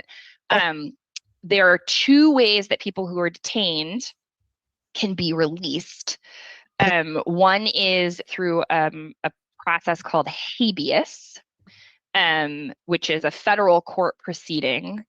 And some attorneys in Oregon are having great success filing these very quickly when an arrest happens, because if you can get it filed while the person is still in Oregon. Got Sith over on Rumble. Sith over on Rumble with the 5 gifted subscriptions on Rumble. I don't even have a Rumble subscription. Now, there are other people that have Rumble subscriptions on my channel. Thank you, Sith, W Sith over on Rumble. Guys, just so you know, because we are nearing the end of this training, we have about 10 minutes left. So we do movie nights in my supporter Discord every Sunday night and every Monday night. On Monday night, we have Mac B hosting movie nights at 9 p.m. Mac B is watching a whole bunch of Downton Abbey stuff this month. So Mac B does theme months with his movie night in the supporter Discord. This month is Downton Abbey month, which is pretty awesome if I'm being honest about it. Downton Abbey rules. And so what I'm about to do is I'm about to post the supporter Discord link out. I'm going to post it to the YouTube channel I'm going to post it to the YouTube post tab for channel members. I will post it out to the Substack. I will post it in my locals. I think that Rumble members get access to my locals. I'm pretty sure you guys do. If you don't do it that way, please correct me. Which should be connected to the Rumble stuff. I'm pretty sure that how it goes. They're doing episodes 3 and 4 of Downton Abbey tonight. If you've never seen Downton Abbey, it's awesome. It's awesome. Downton Abbey is one of the greatest shows of all time. And I think it's super cool that MacB is hosting these Downton Abbey kind of like watch parties in the supporter Discord. So I'm going to go ahead and post the Discord link again to everyone who's a channel member on YouTube. I will post it in locals. I'll post it on Substack. Join the supporter Discord. Get verified. I will verify you like on the stream, and that way you guys can go to movie night with MacB at 9 p.m. tonight, and that'll be rad. Thank you, Drift Speed. Thank you. No, actually, Jennifer wasn't feeling well, so Popeye didn't air last night, but I think Jennifer will play it another night. Jennifer does movie nights on Sundays at 8 p.m., so you didn't miss Popeye. She didn't watch it because movie night was canceled last night. So you didn't miss nothing. Don't worry about it. Then if there's not like a changed circumstance reason to put the person in detention, then there have been a set of people that judges here have ordered released. Separately, there's a right to a bond hearing, and a judge has to consider whether you can be held, but only if you're a flight risk or a danger to the community. Otherwise, they have to let you go, but they can require you to pay money. And Northwest Immigrants' Rights Project is litigating a class action right now over the denial and delay of bond hearings for folks in Tacoma. So if this person wants a bond hearing, you can contact, I will put their information in the chat. They're doing a weekly mass bond hearing requests for folks to try to get more people bond hearings and released. However, you mentioned something that I find very concerning, which is that this person was initially held in Hillsborough and then transferred to. Yes, that's correct. So I don't want to talk any more about details of that case, but that sounds like a Sanctuary Promise Act violation to me. And I would be very interested in talking to this person's family if they are interested in talking to me. Very good. Thank you. Thanks. So we have a question: Is there any instances of people getting their accounts frozen or becoming unbanked as a result of immigration action? That's I've heard rumors about that. Why aren't we unbanking people who engage in anti-ICE organizing activities? Listen, I mean, you could make the argument that if we try to unbank other people, we ourselves will become unbanked, and that's not necessarily ideal. But I think it might be worth considering. I'm just saying. Happening, but I don't know if it's actually happening. Is there any partnership available with local district attorney offices in relation to getting access to information about ICE? I believe Manuel asked that question. What kind of information about ICE? Manuel, do you want to unmute and clarify? Yeah, something related to the DA's office. Is that this question? Yes. I saw that the district attorney's office said that they wanted to take some kind of reports about federal agents breaking laws. Great. I mean, they do this regularly. They use plates that don't belong in vehicles all the time. So I'm just wondering if you all have any advice regarding what kind of reports the DA's office is taking or how helpful it is in So general. it's news to me that district attorneys' offices locally are interested in this information, but that's great. And I would recommend that you call your local district attorney's office and say, what do you want? Like, what kind of information could we provide? Okay.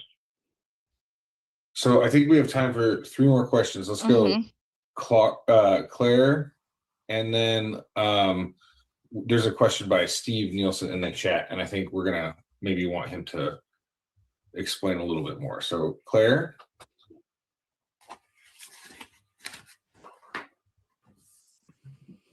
Or Clar.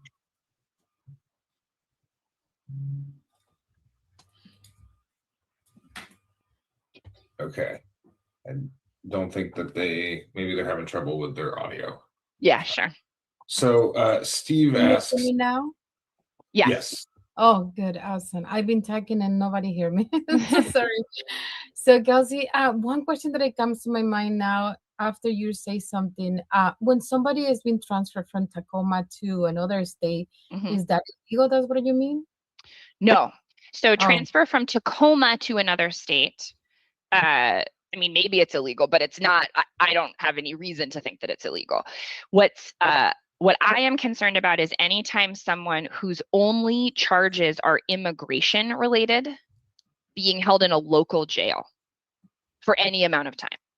Oh, I hear you. So the problem that the thing that pinged for me is this person was arrested, held in Hillsborough, and then taken to Tacoma. That says to me that somebody's coming through a local jail using local resources, but what they're on their way to is an immigration enforcement. That is not allowed under state Sanctuary Promise Act. Oh, okay, good. Oh, okay, hear you. So the other one that I have very quick, it is when you mentioned something about when immigration with ICE come into your home. Yeah. Even if you try to not open the door or ignore them or whatever, but they can, because like for example, I sometimes leave my door unlocked.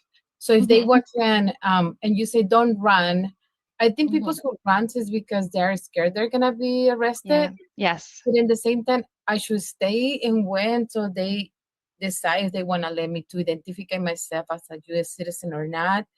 I'm scared for me and my children, even though we're citizens, you know? Yes. So what is happening after that? Yeah. So the reason we say don't run is they're going to catch you, and it increases the likelihood that anyone will be detained. Okay. I'm so sorry. I know this is such a scary time for so many people. It is. So it doesn't Yeah. matter whatever is going to happen after. It's just don't run because it's going to be even worse. Yeah. That's the only thing that we can say. Okay. Yeah. Thank you very much. Okay, so last question is we have in Lane County, are employees at a management company get in trouble or harass them for not helping ICE? That's been happening? Is that? Oh. Can employees at a management company get in trouble or harass them for not helping ICE? Like can ICE harass them? I think I need more information about who the harasser is. Yeah.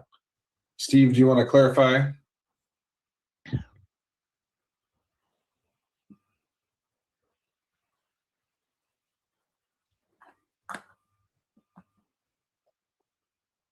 Can we assume both scenarios? Like if the harasser is so you know, like I said, private entities, including property management companies, like that's not governed by the Sanctuary Promise Act. So each property management company is going to make its own rules. I hope this question is not they get in trouble with their bosses at the property management company for not helping ICE. So I'm going to assume this question is like about retaliation. Yes. So can that happen? Yes. Not get in trouble, but like, could there be retaliation? Yes. But I haven't heard about that happening. I think that yeah. So, you know, if that were, I think we would need facts about like what is the harassment that's happening, because there could be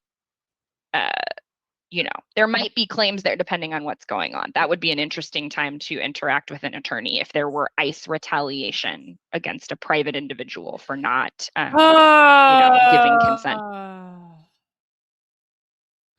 I thought Antifa didn't have leaders. They don't. These are not leaders. These are people articulating information to other people in the form of a meeting and a training. That doesn't mean they're in a leadership position. It means they're articulating information in a meeting to their comrades. Have you ever had a meeting before with your coworkers? Like where none of you were the boss, but you were articulating information? This is what they're doing. Just because Antifa doesn't have formal leaders doesn't mean people don't use their expertise to help the community. Did you expect them to never talk to each other? Do you know what organizing looks like? Do you have any idea what that means? And no, of course you don't, because conservatives don't do organizing. Conservatives have no idea what any of this stuff looks like. Yeah, okay. So we made our point. So I appreciate that you're new.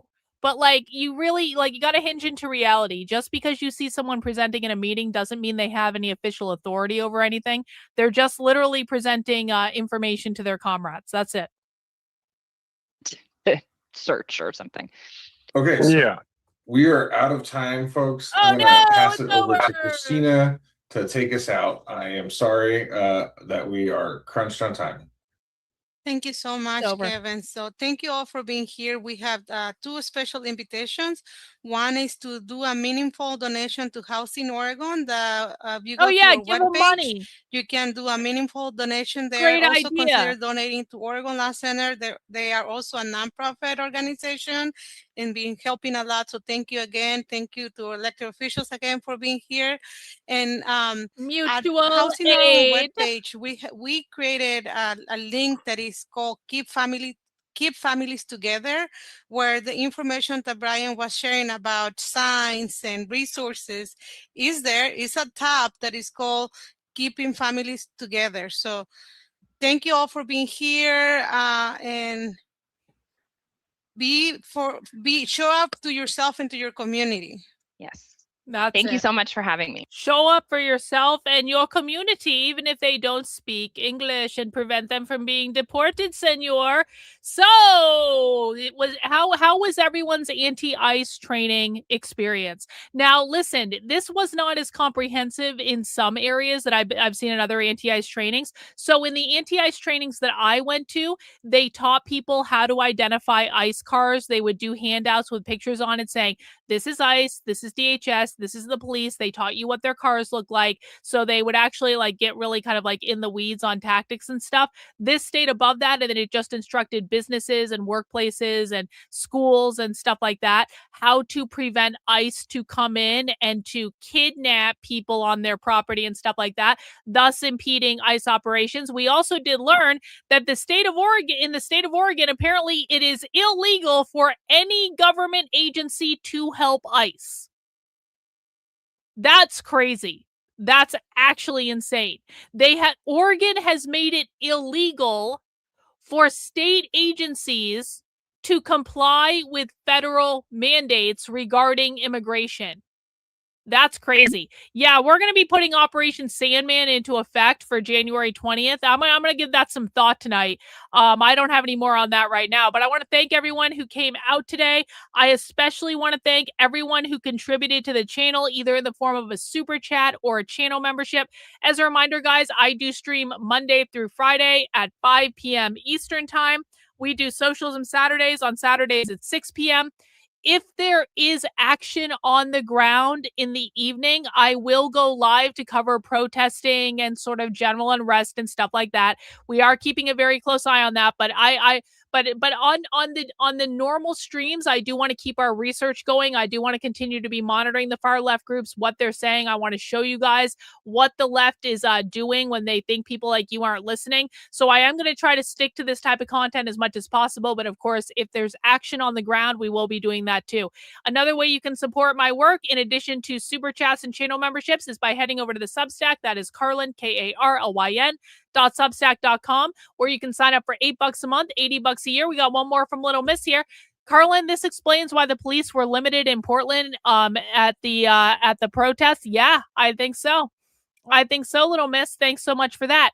As a reminder, Mac B is hosting Downton Abbey Watch Party tonight at 9 p.m. in about a half an hour in the supporter Discord. If you would like to watch a couple episodes of Downton Abbey with the community and just relax and enjoy yourselves, please make sure you make your way to the supporter Discord at 9 p.m. If you are a channel member or a Substack supporter or a Rumble member, Locals member, ex-subscriber, whatever, if you are a supporter of my work and you do not have access to the Discord yet, I did post the link out just a few minutes ago. So on YouTube, you can check the post tab and you can follow the link I put in the post tab. I have already verified a couple people on the stream. Let me get David here. If you join the Discord, I have it up on my screen right now, so you will get verified very quickly. And then you can come and join MacB for movie night. If you don't feel like coming tonight, still join the supporter Discord anyway, because that will give you access to movie nights in perpetuity on Sunday nights and Monday nights. And, it's a little fun thing. We do trivia related to the movie. There's music related to the movie. How many channel memberships? Let's see. Well, we did have 15 over on Rumble, so we have to add that. So let's see. In total, including Rumble, 140 gifted channel memberships tonight. That's awesome. That's awesome. We also had a ton of super chats, which I also very much appreciate. So thank you to everyone who gave out a gifted channel membership. Thank you to everyone who sent in a super chat. Thank you to everyone who liked the stream. Thank you to everyone that subscribed to the channel. I will be back tomorrow at 5 p.m. unless something pops off tonight, and then I'll come back tonight. And so I will see you guys then. Please mount the like button on the way out the door, if you would be so kind. Help me escape the YouTube shadow ban. I can't do it on my own. Okay? All right. That's all we have for today, guys. Take care. We'll see you soon.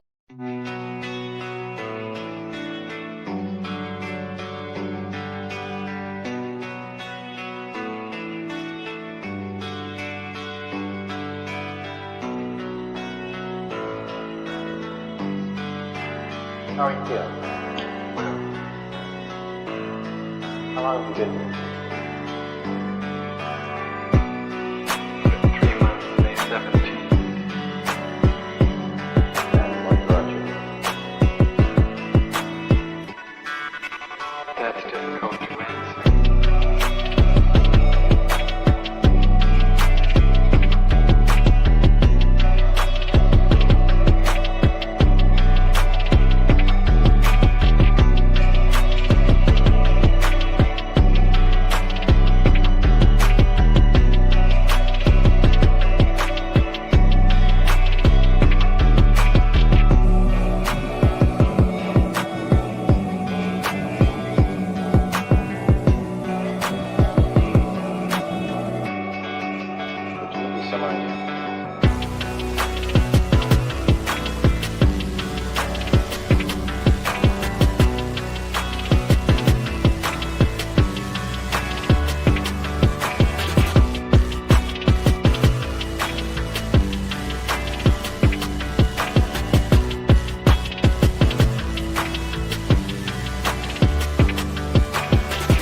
earlier, how is it that playing the piano for people has eventually resulted in your being here in the hospital?